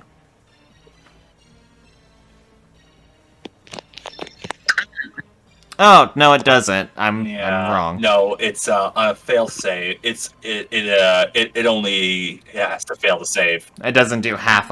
It doesn't do Yeah. half on a fail. Okay. Yeah. On a save. Okay, so that's a. Okay, that didn't work out. The mug just goes flying out and kind of shatters against the void in the Yeah. back. Well, it is so. This doesn't look good. And suddenly here, you finally showed yourself. And in front of the party manifests Vespera. Ah, ma'am, welcome. She looks back at Iris and says, if Iris in the party says, "Thank you for luring her out." And then she looks at Lod angrily and says, I've had some unfinished business with this bitch. And she basically just shoots something at her, and she's completely unaffected. And this kind of catches Vespera off guard. And she says, Oh, that's not supposed to happen. That wasn't supposed to happen. She backs away and says, I think she might have gotten a little too powerful. So Either that, or maybe we're just in her home turf and need to get her out. I think she's been sucking out the pact for so long that she... Ah, damn it. I shouldn't have waited so long. is there anything else that can stop that thing? One. But I'll need all of your help. All right. We came this far. Holds out her hand and says, take my hand. Very well. And I take Vespera's Goblin hand. does as well. I just kind of have to put my hand on her shoulder because there's not another hand. It was more like one of those teamwork hand stacks. Oh, fair Yeah. enough. And she says, take my power. And with a surge of energy, all of you can feel Vespera's power coursing through you, shooting you right up to level 20. Ah, there we go. That's why. Yes, that's why. Cool.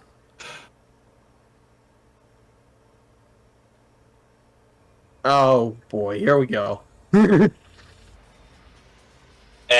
Vespera looks over and says, don't worry, you're not alone in this. I'm joining too. Okay. And she joins the initiative. Okay. At initiative 10, god damn it. Nice.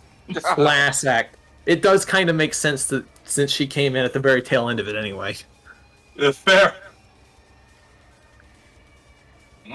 Just putting in the information. Oh, that's a terrible idea. Let's go for it.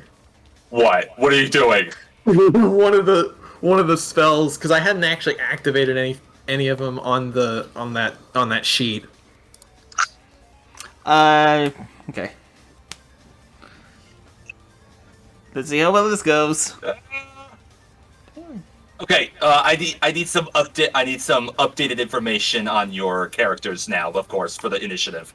So, Gobwad, what's your new armor class? Is it still 13? It's still 13. Really? You didn't increase your constitution? Armor class goes up oh. with dexterity. Yeah, but if you're a barbarian, Armor and you're not right. wearing any armor, Unarmored defense for barbarians is Okay, then it'll dexterity be plus con. Then it'll be 14. Okay. That seems That- incorrect. I Because didn't realize that, so fair enough. hold on, did you Dexter- hold on, Dylan? dexterity Did you go and level? Are you constitution. How much? Did you What? did you do your ability score increases? Yeah. So did you increase your constitution at all? Yeah. Like how much? Like by 1 point? Yeah, by 1 point. Well, what's your what's your con modifier? Without the proficiency bonus, +2. Okay, and what's your dexterity? +3. So that's 15. Your armor class is 15. And another thing, are you a level Yeah. 20 barbarian? You get a +4 to both your strength and constitution. Did not know that. +4? Where? Where does it say that? Primal champion. It's the capstone for barbarians. You get at level 20. You get a +4 to both strength and constitution. What? You never knew that? Played barbarian. It's like what? It's like one of the ultimate reasons to play barbarian is because you can get if you max out if you max out your strength and con, you can have modifiers Okay, so of plus his AC 7. Jesus fuck. is 17. Okay. All right. Okay, so the current strength save. 11. Okay. Current deck save? +3. Con. +10. No! Intelligence. Intelligence, wisdom, and charisma still +1. Alright. And still wisdom and charisma too? Yes. Alright, what's your HP? It was 185, but now I'll have to redo the math, so go with the other guys while I figure that out. There. Kumquat. Current AC. Our AC is sitting at 12. Alright, strength. My strength did not go up at all. Dexterity. It is +2. Alright, con save. It's still +2. Intelligence. +11. Alright. Wisdom. +8. Nice. Charisma. +2. Nah. HP. 120. Nice. Iris. Armor class. Armor class is still 16 with mage Strength. armor. Still -3. Still +3. Con. Con is now +3 instead of +2. Alright. Intelligence. Intelligence and wisdom are the only really big changes. Charisma's still the same, but +11 to intelligence saving throws and +8 to Okay. wisdom. So you just naturally rolled higher than I did. Okay, HP. HP is now 130. Nice. Okay. Wait, what? Oh, So- right. That 2 levels in cleric. Fair enough. Yeah, and higher con. No, we have the same con. Oh. Okay, so Gob. All right, so let's see. Oh, no, here. wait, never mind. 7 + 4 is 16, 11 times.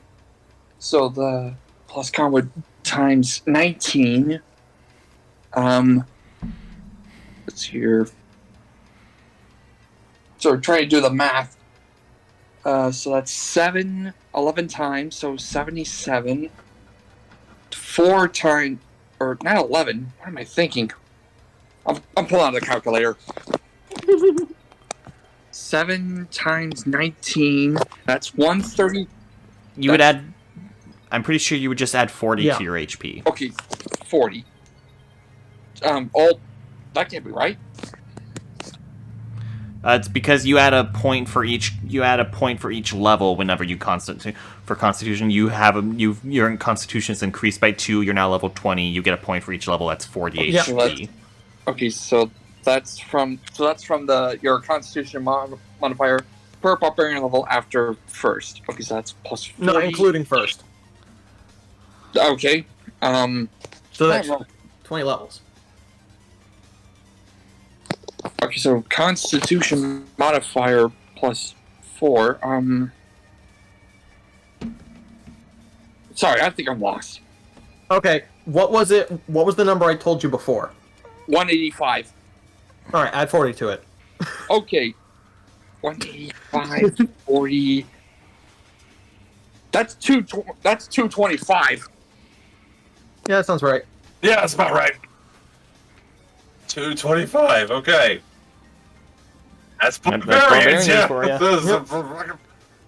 Oh yes, the barbarians. Okay. Ugh.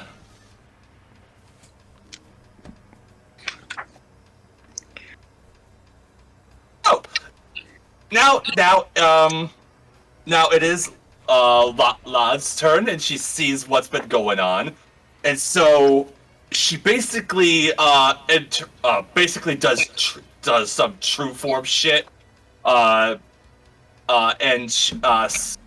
her limbs like basically pierce into the ground, and dark portals start appearing in 3 different places, all showing up with different versions, all showing up with her limbs in different places. Oh. Oh boy. Hmm.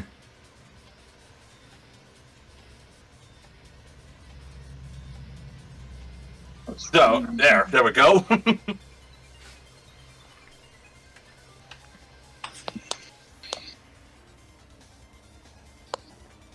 And it is now her turn, and she regenerates HP that she lost from the magic missiles. Yeah, the whole 9 HP, real classy. Yeah. Good use of your time. She looks at Vespera and grins, and then looks over at the party, and from another one of her from one of her limbs, a massive sword appears, and it lunges at Gobwad. Oh boy. Whoop. Oh, we gotta be fucking serious. What? It's Was a it in that one? 20. Are you? Oh no. Oh, Well, at least you have the HP for That's it. true. okay. I'm gonna need you to make a con save, okay? Okay. At least you can. At least it's possible for you to potentially make this one this time. Yep. 20 plus 10. That's a 24. 24. Oh, okay. You've successfully. You're able to succeed that throw. Barely, but you succeed. And you also take 26 damage. 26 damage. She just slashes at you. Wait a minute. Oh. Question. Yeah? By the way, when you guys score a crit, would you guys like to do normal crit, or would you like me to draw from the crit deck? Normal Just a normal crit. crit. All right. Yeah. Okay. I've never heard crit deck before, and that scares me. It was created by Paizo, the Pathfinder people. Ah. Yeah. So, actually, okay, that's double the 26.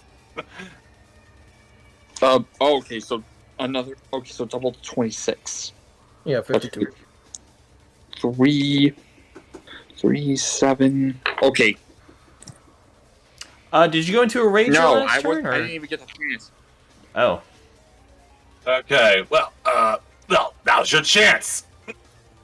Oh yeah, he's flying into a rage, and you know what that means? Something weird's gonna happen. Oh Yeah. God! Here we go. And we're all stacked up on each other. It's perfect.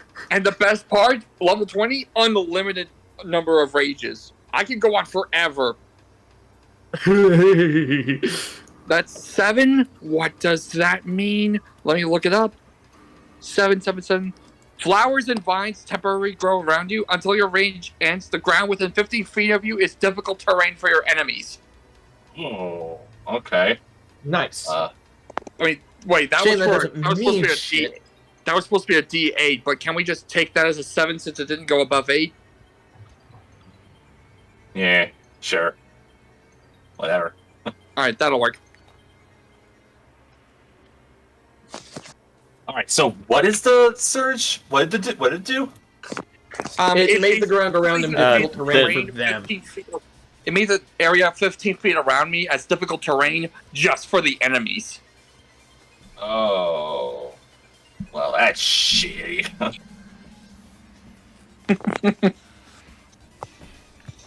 Oh, look, you too. Okay. Anyways, all right. Now you're raging. What you doing? I am going to attack. Okay, then attack. All right, and since I have extra attack, that's twice. So first roll is a D20 plus 12. Or actually, since I'm raging, not plus 12, plus 16. Since I have rage, what's the? Or no, hang on. Yeah, careful with that. Hang on. Yeah, we're not playing Pathfinder here, dude. Okay, yeah, so it's still just plus 12. My bad. Oh, that's still pretty good. So go for it. First one is a 17 plus 12 for 29. Ouch. Well, that hits. And the second roll, 16 plus 12 for 28. There you go. Okay. Man, imagine getting god powers and getting god tier rolls as a result of it. Oh wait, since I also have the fell-handed ability with the battle axe, that's just +1 to those attack rolls, but that still doesn't make much of a difference. Yeah, that's to the attack rolls. So did you say 26 damage? No, that's the attack roll. I didn't even roll damage yet. Well, then roll the fucking damage! First roll, that is a 4 plus 4 plus 6 for 14. Okay. Second one, that's a 7 plus 6 plus 4 for 17. Okay. So 14 and 17, that's 31. Nice. Okay. She feels that and she's pissed. Hey, that is what you get for making the food incorporeal, you bitch! Of course, that's what he gravitates towards. Oh, I think it's funnier that way. yeah, it is. It really is. Yeah. Let's see, what have I got at my disposal?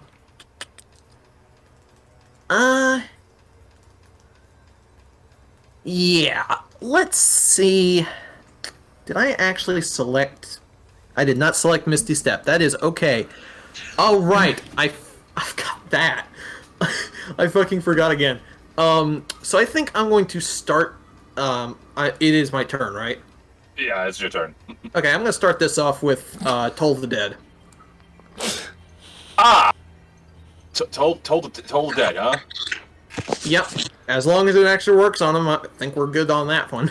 I'm gonna wait for Quill to get done, but I think I might actually add even more damage, because of an ability, Fury of the Small. What? Oh god, Fury of the Small. It's okay. So what you got going there? Oh, I know what that does.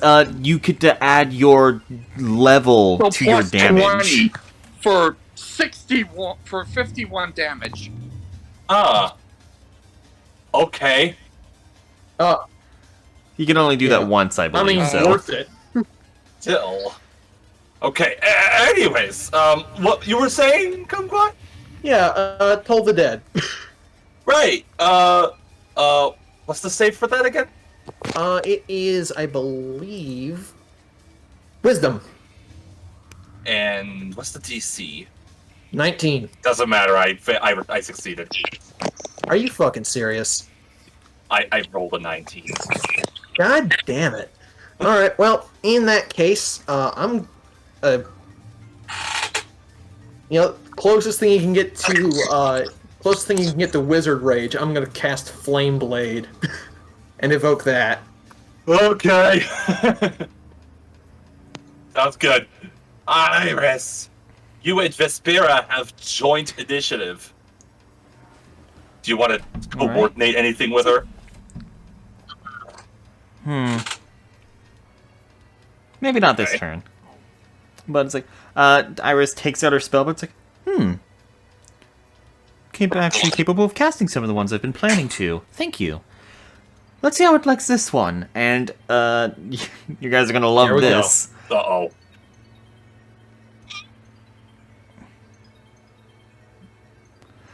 Okay, so, so this thing is too big, so I'm not gonna be able to use my 7th level spell, but I can use my 7th level spell for this. I close my book, I draw a circle appears on the ground. Can I get, like, a token or something? Actually, hold on, let me grab, I'll just use this. Okay. Right here? Okay. Right here. I open, a circle appears on the ground, and How big is it? purple bubbling sludge. It's a medium Okay. construct. I cast Summon Construct at 7th level. Oh. Okay. Oh my god, you're summoning an abomination. Yeah, I was thinking it too. Yes, I am. It's a thing of like purple muddy. It's a clay. It's a clay construct. It's pretty much looks like purple mud, pretty much directly from the owl house. Yes. Will you break it up? It's. Oh, sorry. And it's like, gentlemen, meet Bartholomew. And it shares my initiative. It goes immediately after my turn, and it's going to go ahead and swing. It's going to move a. Lost her. There you are. Oh, there you are. We completely. No, I'm here. We completely I'm lost you. We completely lost you. Oh. Okay. I'm just saying. So it's this construct is going to take a step forward and attack. Did you hear? It gets 3 attacks. Caleb, can you hear us? Okay. Yes. We completely lost you for a good 10 seconds. Yeah. Yeah. Oh. Okay. So yeah, this is essentially it's pretty much a abomination from Owl House. Absolutely, Okay. nice call, Dylan. So it gets it's just a medium purple contract. Say, gentlemen, meet Bartholomew. I love that name, Bartholomew. Hi, Bartholomew. Or like Bartholomew. It's going to run forward. It gets 3 attacks on it. Great attack. Okay. Okay, let me see. Let me just make sure I got all its stats right so I can roll this. Ooh, boy. Here it is. Yes. Also, it has its own HP pool and all its other different stats too. It has. Let's see. Currently, its AC is 20. Hey. It has. Let's see. We got it. It's badass. 90. Yeah, 90. Yeah, 95 HP. And it's going to make its 3 attacks now. Okay. Abomination. Okay. Armor oh. class 20. It shares your initiative, right? Yeah, it goes immediately Okay. after my turn. Yeah, it has 90 HP, you said? Oh, man, that could have been 90 HP? better. It has 95 HP. Okay. Very nice. Okay. Oh, that's right. It has. Okay, that's what he's. Does probably does the first one doesn't hit 14? That's not gonna That probably doesn't hit. hit. That's not Huh? gonna hit. Okay, hopefully this one's better. Natural 20. Oh god. Oh fuck. Oh shit. Oh fuck. Alright, roll your damage. Okay, Roll your damn damage. so this is That's a lot of damage.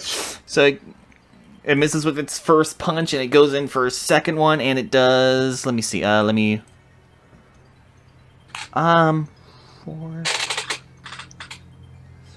That. Oh. Let's see. 8. 21 damage with that one punch. Ouch. And it gets one more attack. Okay, no, hold on, let me roll that. Actually, roll it out. Another natural 20. Remember, you don't have to like remove the dice and then re-roll it. You could just. What? I didn't. It's another natural 20. Fucking kidding me? Jesus Christ! I'm recording this. I'm recording this, so you'll be able to see. But okay, let's. All right. I mean, I don't Oh, just, wait, I don't hold on. distrust you. It's just like, wait, what? Hold on. I'm trying. Hold on. Let me. How do I get rid of? I'm trying to. Whatever. Let me just roll in a second D8. There's an X on the bottom left of the tray. Oh. There's an X on the bottom left of the tray. Right. Right, but I thought that clears the whole It thing. does. But that's the only thing that gets rid Okay, of dice. so let's see. Okay, for damage, let's see. That's 15 plus 4 plus. Let's see. That's 19. 26 damage with that last punch. Okay, that's a lot of damage. Okay. Man, and I only did 9 damage. And that ends Bartholomew's turn. And he, by the way, he sticks around for I believe an hour of concentration. Oh, as long as I keep it. so basically the entire fight if I don't break your concentration. Okay. Yep. If you don't break my concentration, or if you don't kill him. Dana Terrence literally blessed you with those last 2 attack rolls. Speaking of blessings, it's Two speaking of blessings, it's Vespi's turn. And she's like, not bad at all, Iris. Now it's time. Now, how about you let a professional do her business? She does a little bit of a dance, and at 9th level casts Flame Strike. Nice. Oh my god. That's the way you do it. As a massive column of holy flames just barrels down at Ladyaoth, like it's like 60 feet in diameter. She's very careful not to get the abomination in the radius. But it is completely engulfed in flame, and it completely botches the save. Okay, well, I'm gonna roll my damage.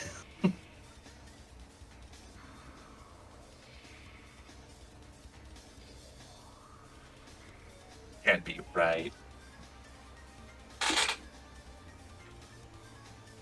Oh, that's right. That's just for the fire damage, which is 19. Now I get to roll for the radiant damage. Oops. Oops. The ocarina. And that one is a 16. So that's a total of, I want to say, 35 damage. Hell yeah. Not even flex tape can fix that amount of damage. And you want to know something else? Attacking again. She's quickening the spell because she's a sorcerer. Oh. Yep, sorcerers are bullshit. Oh, that's lovely. Who would have thought that the character Spark was playing would be a sorcerer? Shut up. It's such a surprise. Shut up. I'm so shocked. Fucking roll hit now, thank you.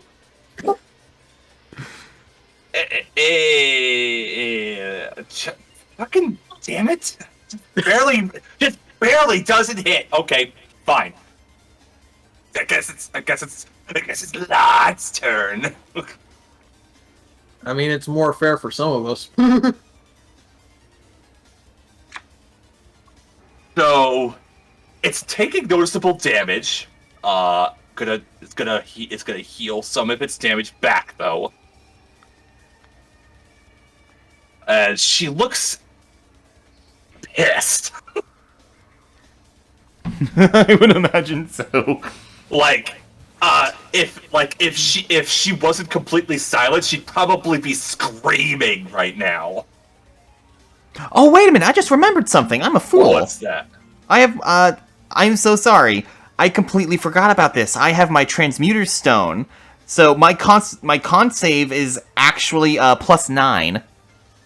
Shit. Holy God. I forgot about that. So what does that make your HP? It just No, goes that's Constitution con my save. just the makes con Constitution. That's the con save, not my Yeah. con Fair, modifier. Fair. Okay. So yeah, it's a +9 Constitution Okay. That's save. ridiculous. Okay. So first is so next up hang on. How does this thing work? Okay. How does this thing work? Oh, that's nasty. Okay. So it's going. So yeah, a horrific like infestation like manifests out of this limb and goes towards Ike, and you can see a horrifically familiar sickly hue coming towards you. And it just reminds you of a certain horrible experiment that has crippled you for years. Oh, hey, it's Phantasmal Killer. Oh no. I'm joking.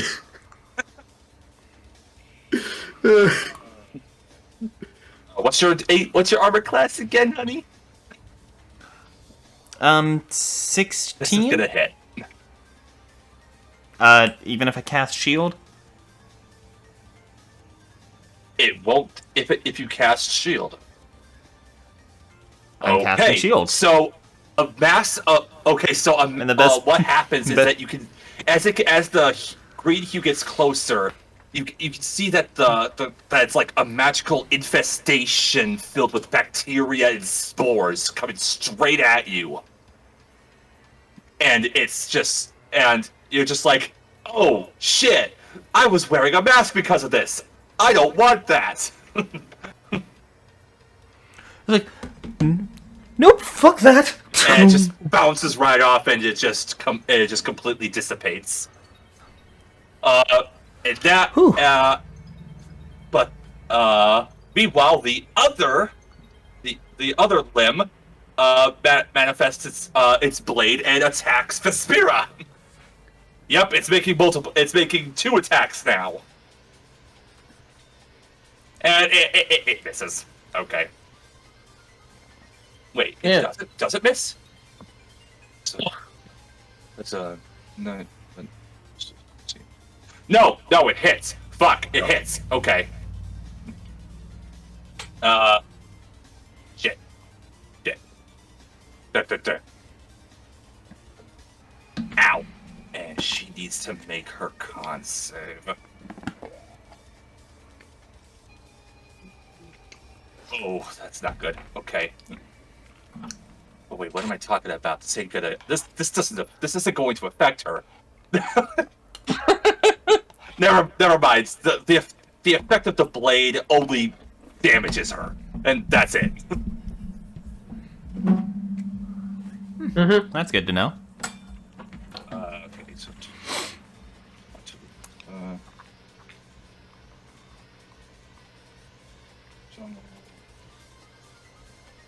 Okay.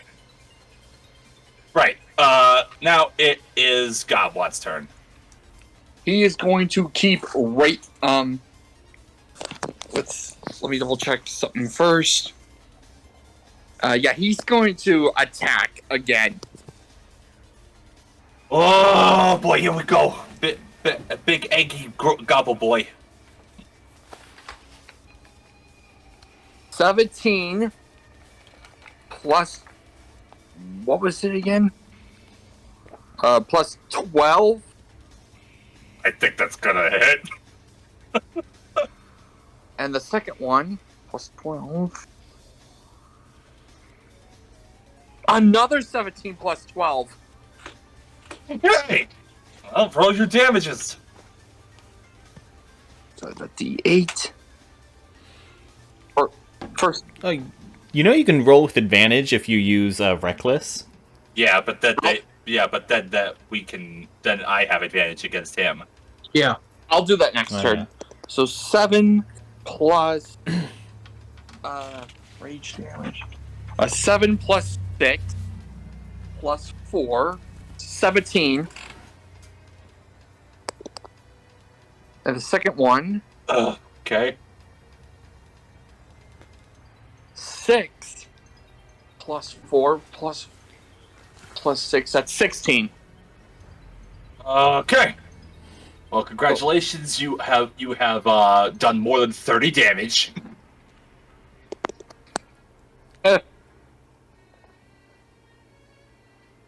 Oh. All right. Cool. Very nice. I love hearing the echo, by the way. It's just a good touch. It adds to the exacerbation. Yes, it does. Oh, Iris! Okay, you're gonna... I got let me skipped think. again. Hooray. Let's see. Oh, Kumquat! How easily we forget. How easily. I'm looking right at the fucking thing too. I don't understand it. Because you're not paying attention, Spark. You see 2 stupid names next to each other and you think they're the same person. Okay. Because it healed 2 turns in a row, I have a sneaking suspicion it's going to continue to do this shit. So, fuck you, I'm using Chill Touch. Oh. Oh, I'm smart. done with that bullshit. Oh, it can't recover health now. Okay. Yep. If you land the hit. Well, I should fucking hope so, since I rolled a 14 plus 11. Oh yeah, Isaac fucking hits. I'm done with that hitting shit, too. Oh, there we go. There's an 8 for that first roll. Oh, An There's- 8? Okay. 9, 16. Ooh. Right? What? Sorry, I'm trying to run the numbers in my head real quick. I already subtracted 24. 8. I already subtracted 8. The total's 24. So what's 24 minus 8 again? 16? Yeah. Yeah. So I rolled 8 to start and end that. That was kind of cool. Okay, there we go. All right. Oh. Just I think I'm just gonna be stuck doing this for the rest of the fight. just nerfing her regeneration. Yep. Let me see. Let me take a look It's at effe- something it's because I know what I'm going effective. to cast next.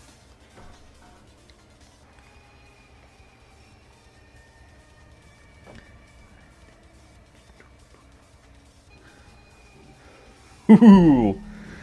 Oh, this is going to be Oh, boy. awesome. Is it my turn now?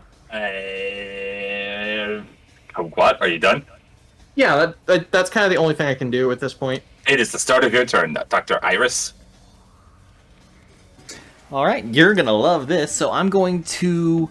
Let's see, that's 5, 10, 15. Okay, I'm gonna do this. I'm going to go to the back of my goblin compatriot, grab one of the spears off their back, move back over here. Oh. So I came over Okay. here, grabbed a spear, came back over here. And... I cast Steel Wind Strike. Oh no! No! No! What are you doing? No!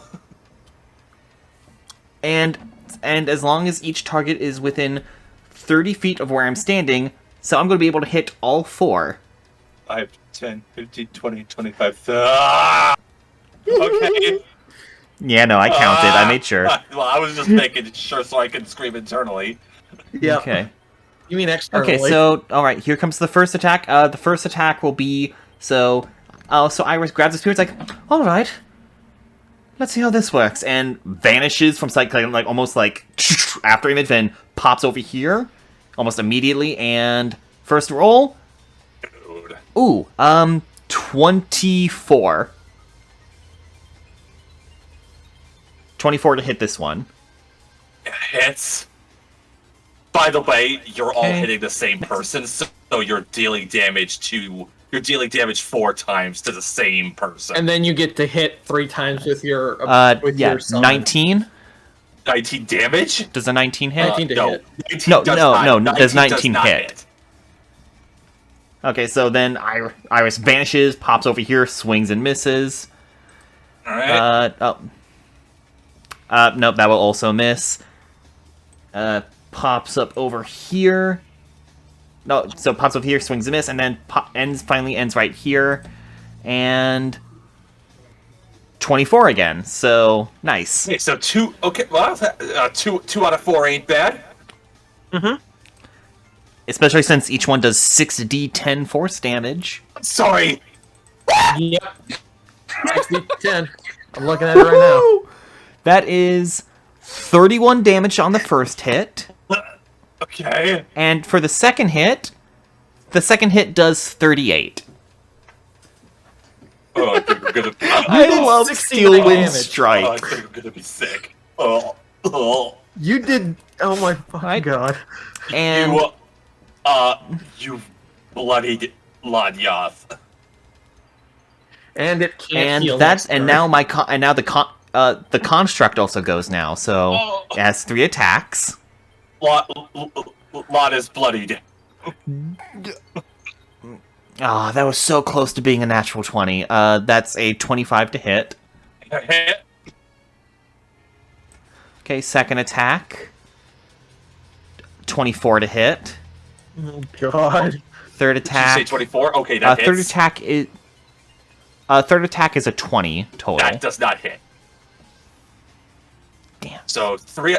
I guess their yeah. AC is probably 21. Okay. So let me... Let's see, that is...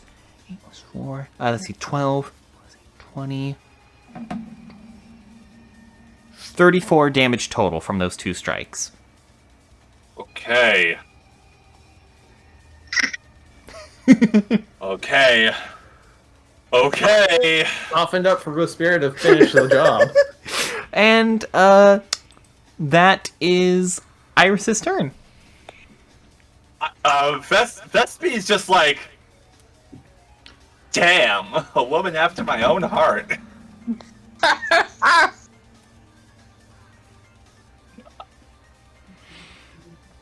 But I think I can top that. I can't top that.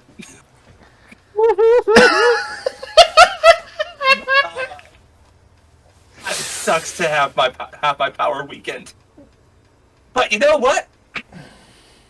Let's not focus on that. Let's instead keep the party going, she says as she creates dark black claws manifesting from her hand and slashes at Lod with an inflict wounds spell. Don't mind what I just posted in chat. Ooh, nice.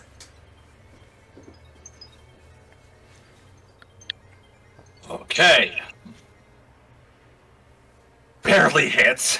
Jesus. Seriously, Vespi, stop it. Knock it off with that. All right. And With that barely missing. It almost missed. But it got it. And it's cast at 8th level. So let's deal 10d10 damage. And they're all ones. Ooh, that is a sexy 53. Ouch. Woohoo. Oh, yeah, that's good. Oh, yeah, that's good. Okay. Okay.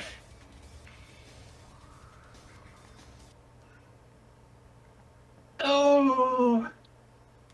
It's time for some final form shit.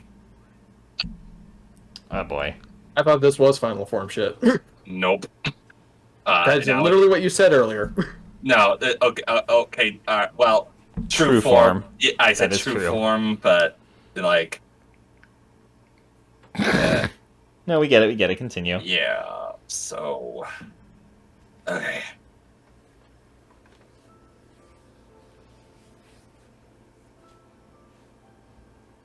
All 4 of her limbs manifest whips, and they start all attacking everyone at once.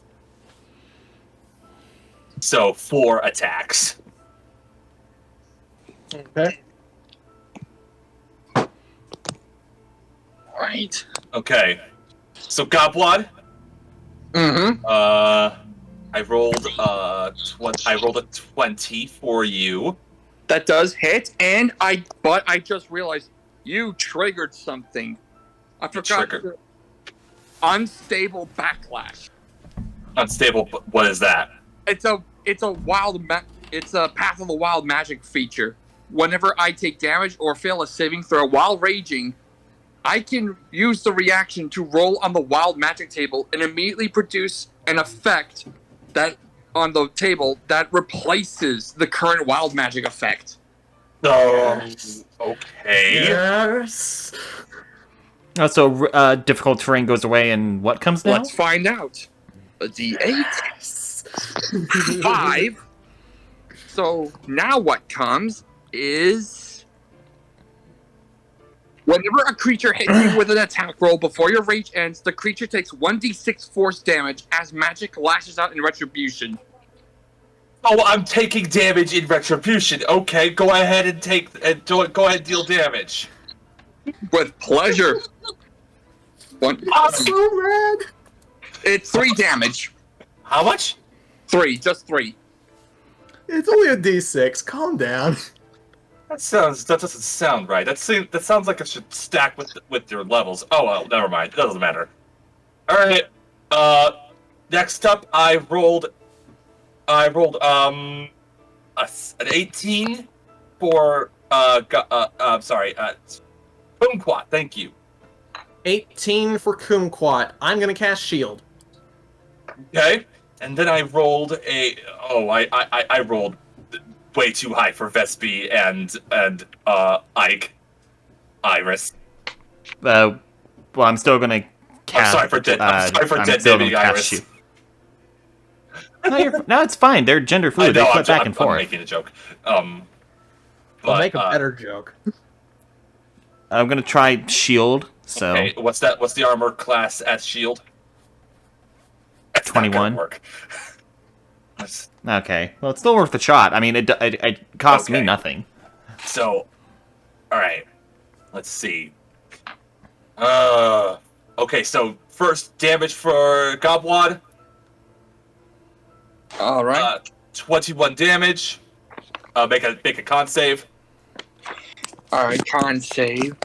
Con save. Sorry, bear with me. Plus 4 d20 plus 4. That's 17. Okay, so the 21 damage decreases your maximum hit points instead. Oh, Jesus.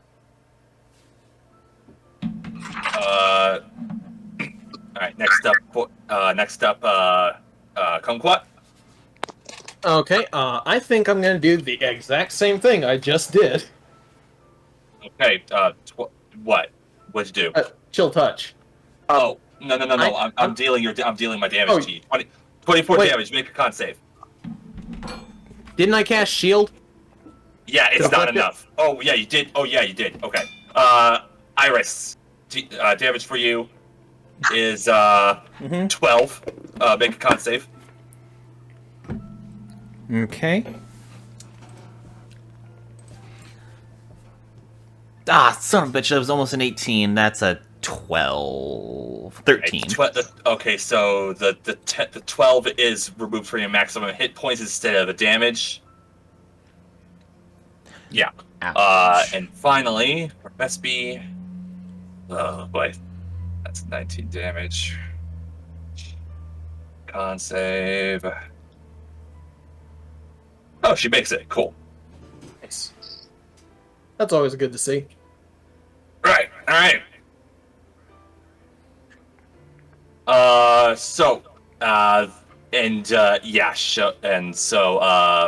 It is Gobwad's turn, but now she's using legendary actions, so she's going to cast Ray of Enfeeblement on Gobwad.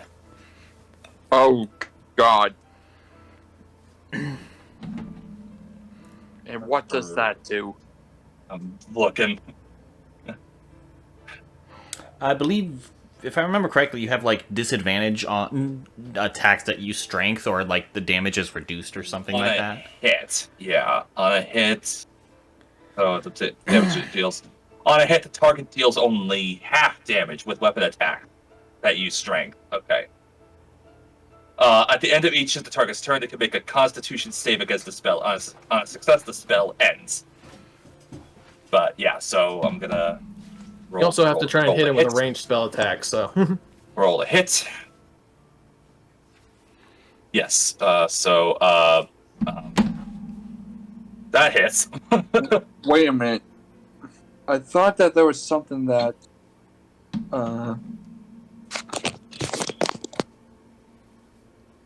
He hits. She hits. Alright, I thought there was like an ability or something that had to do something with magic. But that's what dexterity saves. I'm thinking danger sense. No. No. So, okay, so now it's Gobwad's turn. She used her legendary action. Okay, so if under Ray of Enfeeblement I use reckless attack, does that cancel out the disadvantage or You don't have disadvantage, you deal half damage. okay, so I'm just gonna do reckless attack. Okay. With advantage. Roll with advantage. First one is 14 plus what was it again? 12. And You hit. See if you can crit. Oh, yeah. Come on. Barely. Ah. Wait, hang on. Do barbarians get crit at 19, or is that just different classes? No, that's No, rogues. that's That's just- rogues. Just rogues. Okay. I Yeah. wasn't sure. That would Actually, I'm pretty sure That that's would've been fighters. so- No rogues do 19 as well. Yeah. I wouldn't really? be surprised Oh. if rangers did too, but you know. I Neither think here nor some, there. I think some subclasses of bard can as well. that would That been sounds so, right. That would have been so good if I got a nat. If I got a nat though, because of brutal critical. Roll your damage. Oh yeah. Oh, All right, That so just be an instant delete. rolling for damage. Just a deletion. That's 1d8 plus 6 and 4. That's 17. So half that would be 8. Okay. Oh, wait! I didn't even roll the second attack roll. That was just an advantage. Well, there you go. Roll the next attack. Come on. That's an 11 plus 12 for 23. You barely hit. Okay. the AC's The 23. AC is Damn. 23. Okay, so second roll. That's 6 Your plus- the CR for this creature is 30. All right, so second damage is 6 plus 6 plus 4 for 16. So 8 again. So 16 total. Okay then. All right. Jesus, even when he's at a disadvantage, he still does damage like a boss. Yeah. Anyways, next up is Kumquat, not Iris. Good going. Let's go ahead and do this chill touch. I don't fucking care. Roll it. Oh dear fucking god, that was so close. Alright. That's 30 total. Bitchin'. Roll damage. Yep. I would, if that had been a 20, I'd have lost my mind. I'm sorry. It's fine. Well, I mean like a nat 20, not, I rolled a 19 and have plus 11. Yeah. Oh, I could try that. Try what? 12 damage. Mm, And again, no more healing for this turn. this thing probably has legendary saves, doesn't it? Not telling. Okay, then I'm gonna save that for later then. Test the waters first, baby. Testing the waters, kicked off, teed off. Let me see. Probably won't have the time for this. I'm going to use my 8th level spell slot for this. Actually, no, I'll use 7th level again. I have 2 of those, so... a 7th level inflict wounds. Okay. Ouch.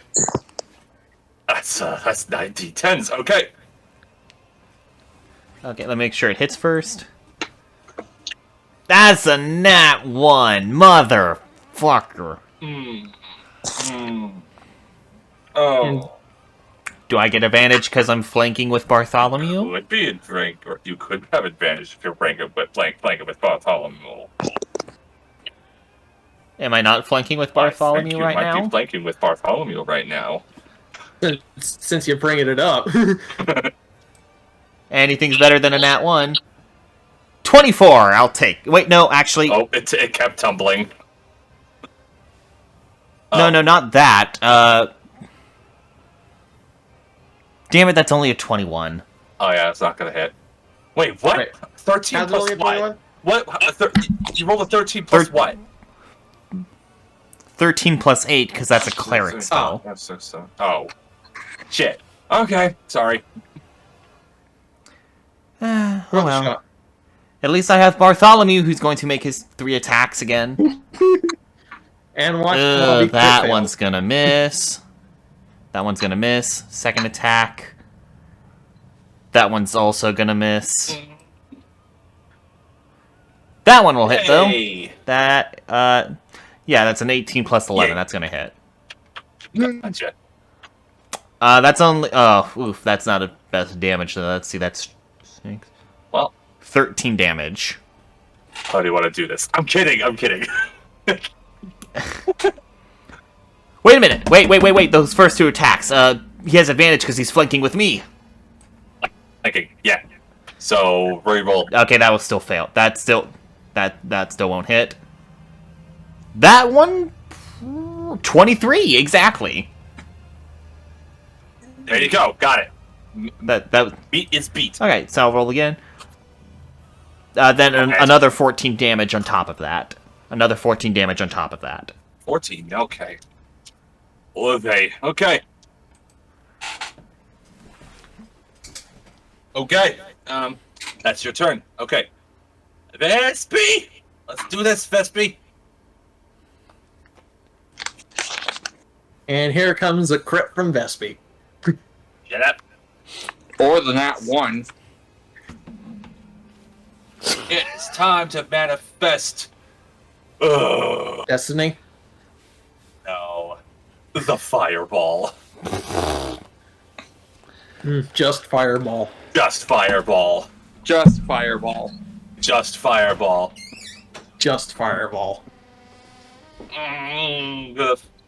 Oh. She's gonna succeed that save, but I don't care.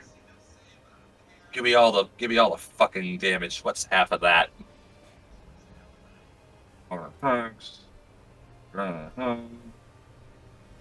take it.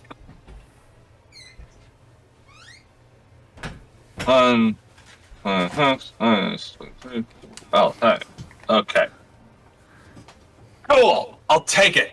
All right. Now let's quicken that, and then cast a favor. And cast what? A fireball.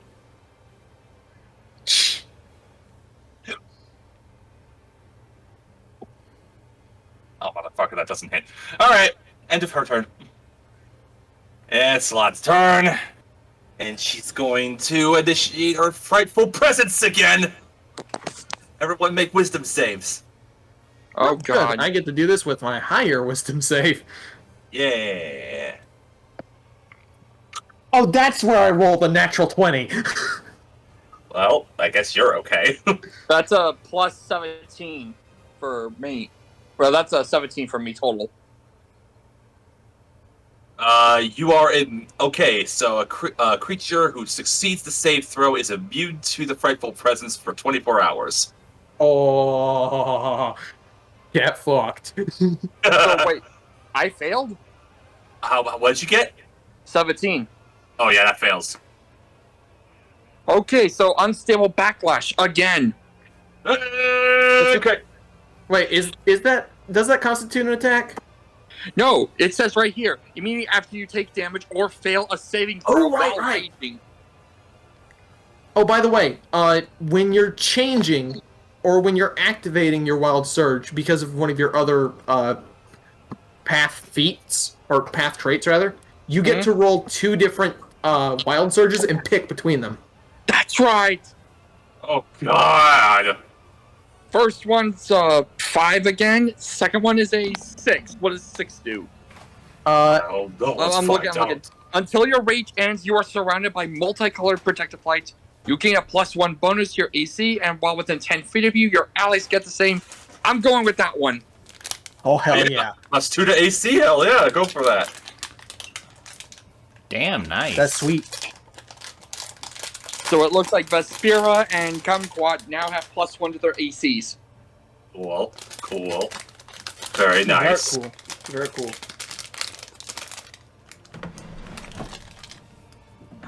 Cool. Within 30 feet, you said?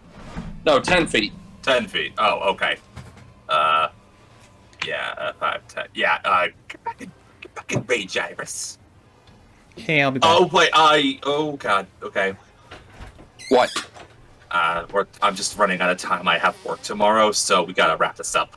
Oh crap! Yeah, that's part of the reason I'm trying to make sure we don't heal. Yeah. and Bitch. now we gotta wait for Iris. What do you mean? It's my turn next. Fair. Let's do it. Let's do it. Oh, dear fucking god. Okay, 16 plus 11 is 27. Nice. That makes it.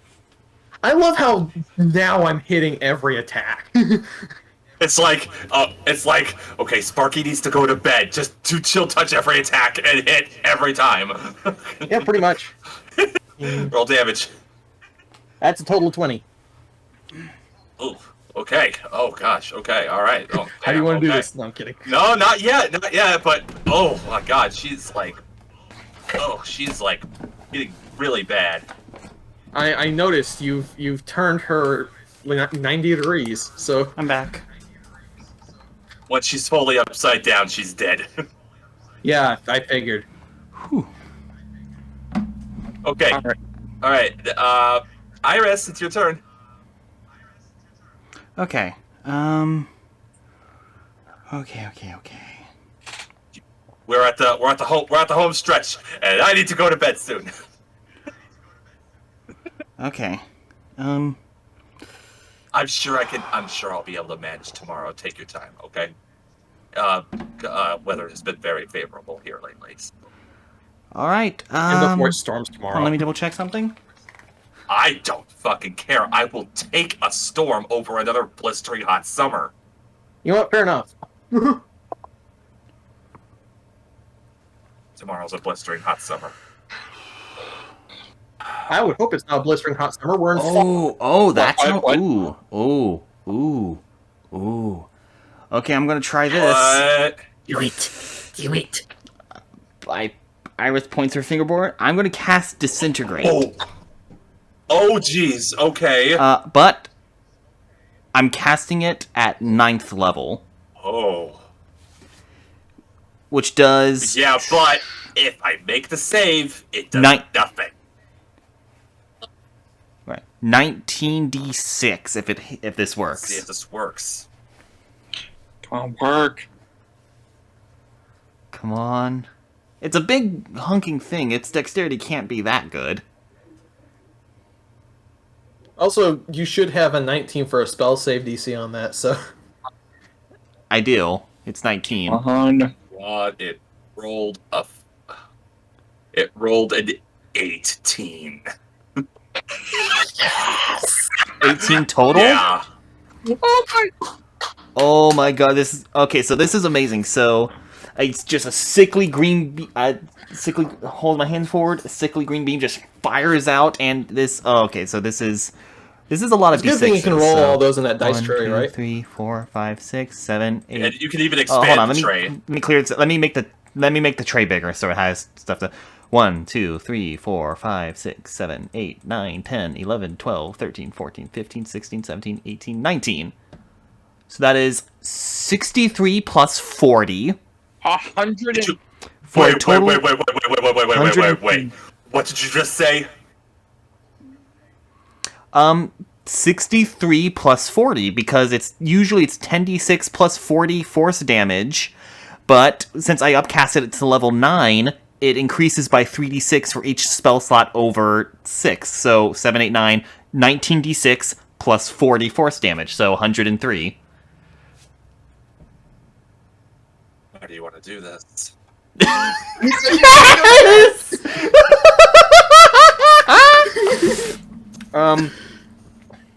I'm going to run alongside over here, and as I'm getting like right here, I say it's like, I'm afraid your contract has expired, and I draw just one big circle, put my hand forward, it's just a very small string of energy that goes forward, but it completely destroys her face. He recedes into stillness, and the party is sucked back into the tavern as the demiplane just completely Well, she and the Debbie Plane goes full Thanos snap as they just disintegrate into nothingness. Just imagining the doors like swing shut and all three of us are flying back into the tables. Yeah. Oh, that was amazing. Vespera is also sucked back in as well. What just happened? Wait, what? That's what? Whoa! And just a bit of smoke coming off my finger. I blow it off. Oh, Well, I would not have been. Well, whenever I get to full strength again, I'll be sure to. That'll be very exciting. my heavens! What the hell just happened? Larry comes down the stairs with Jericho and says, Guys, we're not on the Debbie Plane anymore. Is everything all... What did I miss? And Not much. Not much. Let's just say your contract's over. You're free. he's looking. Oh, he's as she says that, he looks over at Vespera and says, "Nova." Is she like, hey, Larry? Oh. I was joking when I said So, that. when you said close friend, eh? I had a mortal life once, and well, I got close to someone. And then kept them from us. I assume that's the reason you had a vendetta. You could say that.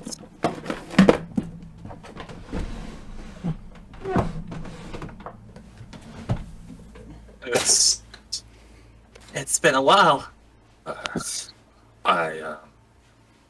You're not tan anymore. That's the first thing you grab it. That's the first thing you notice. You dummy. Mommy! And he kind of just hugs Vespi. And on the stage, that creature from before appears and says, "Saved by tears, by blood, by sweat, sweet Larry's relieved of his debt. Those who sought to set him free, they won the game and let him be. Ladya Oth, release control and make sweet Larry Baker whole. Ladya Oth, release the child wrapped in cloth." Can Godblood step on that? What? Can Godblood step on that? It's gone now. What does that sound? What does that sound? What is that sound? As you step on the creature, you can hear the tavern is filled with the cry of a baby, clearly resonating from upstairs. And Larry obviously rushes up there. And with surprising dexterity, as in, wait, what the hell? Wasn't he clumsy? What the fuck? And Vespera looks at the party and says, looks like everything's going to be okay. Thank you so much, everyone.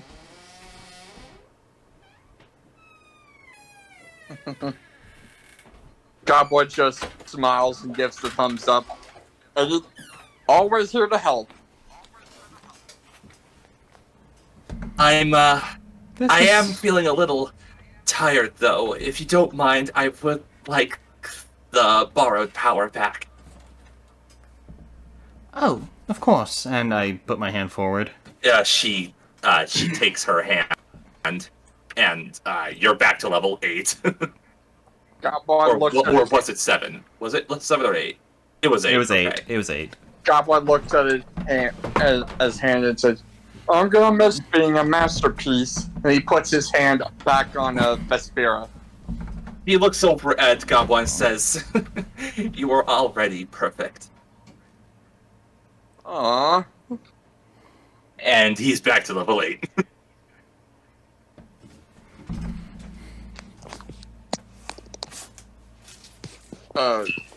Yeah, I suppose Quill isn't able to say anything, but I'm going to assume he gives back the power as well. Yeah, he does. Okay.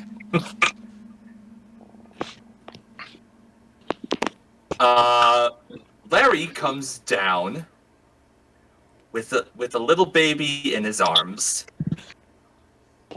and he looks to Vespera and says, "Look, Nova, it was a girl." And Vespia's like, "Oh shit, I had a daughter." Aww. She really, you have no idea how much she wanted a daughter as Nova. Like, she really wanted a daughter. And, well, since Luna was taken by Lod, she never knew if the baby was a girl or not. So now she knows. And everything is going to be okay. So the next few days basically consists of renovations of the tavern, and even the 2 other sons learning about the comeback of the tavern and coming and returning to say hello. And the tavern returns to being Lucky Larry's once again.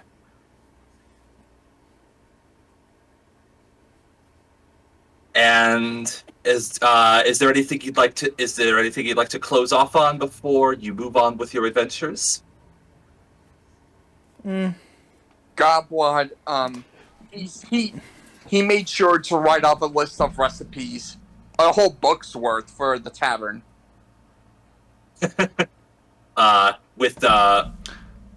So thanks to the efforts of everyone, their son returned.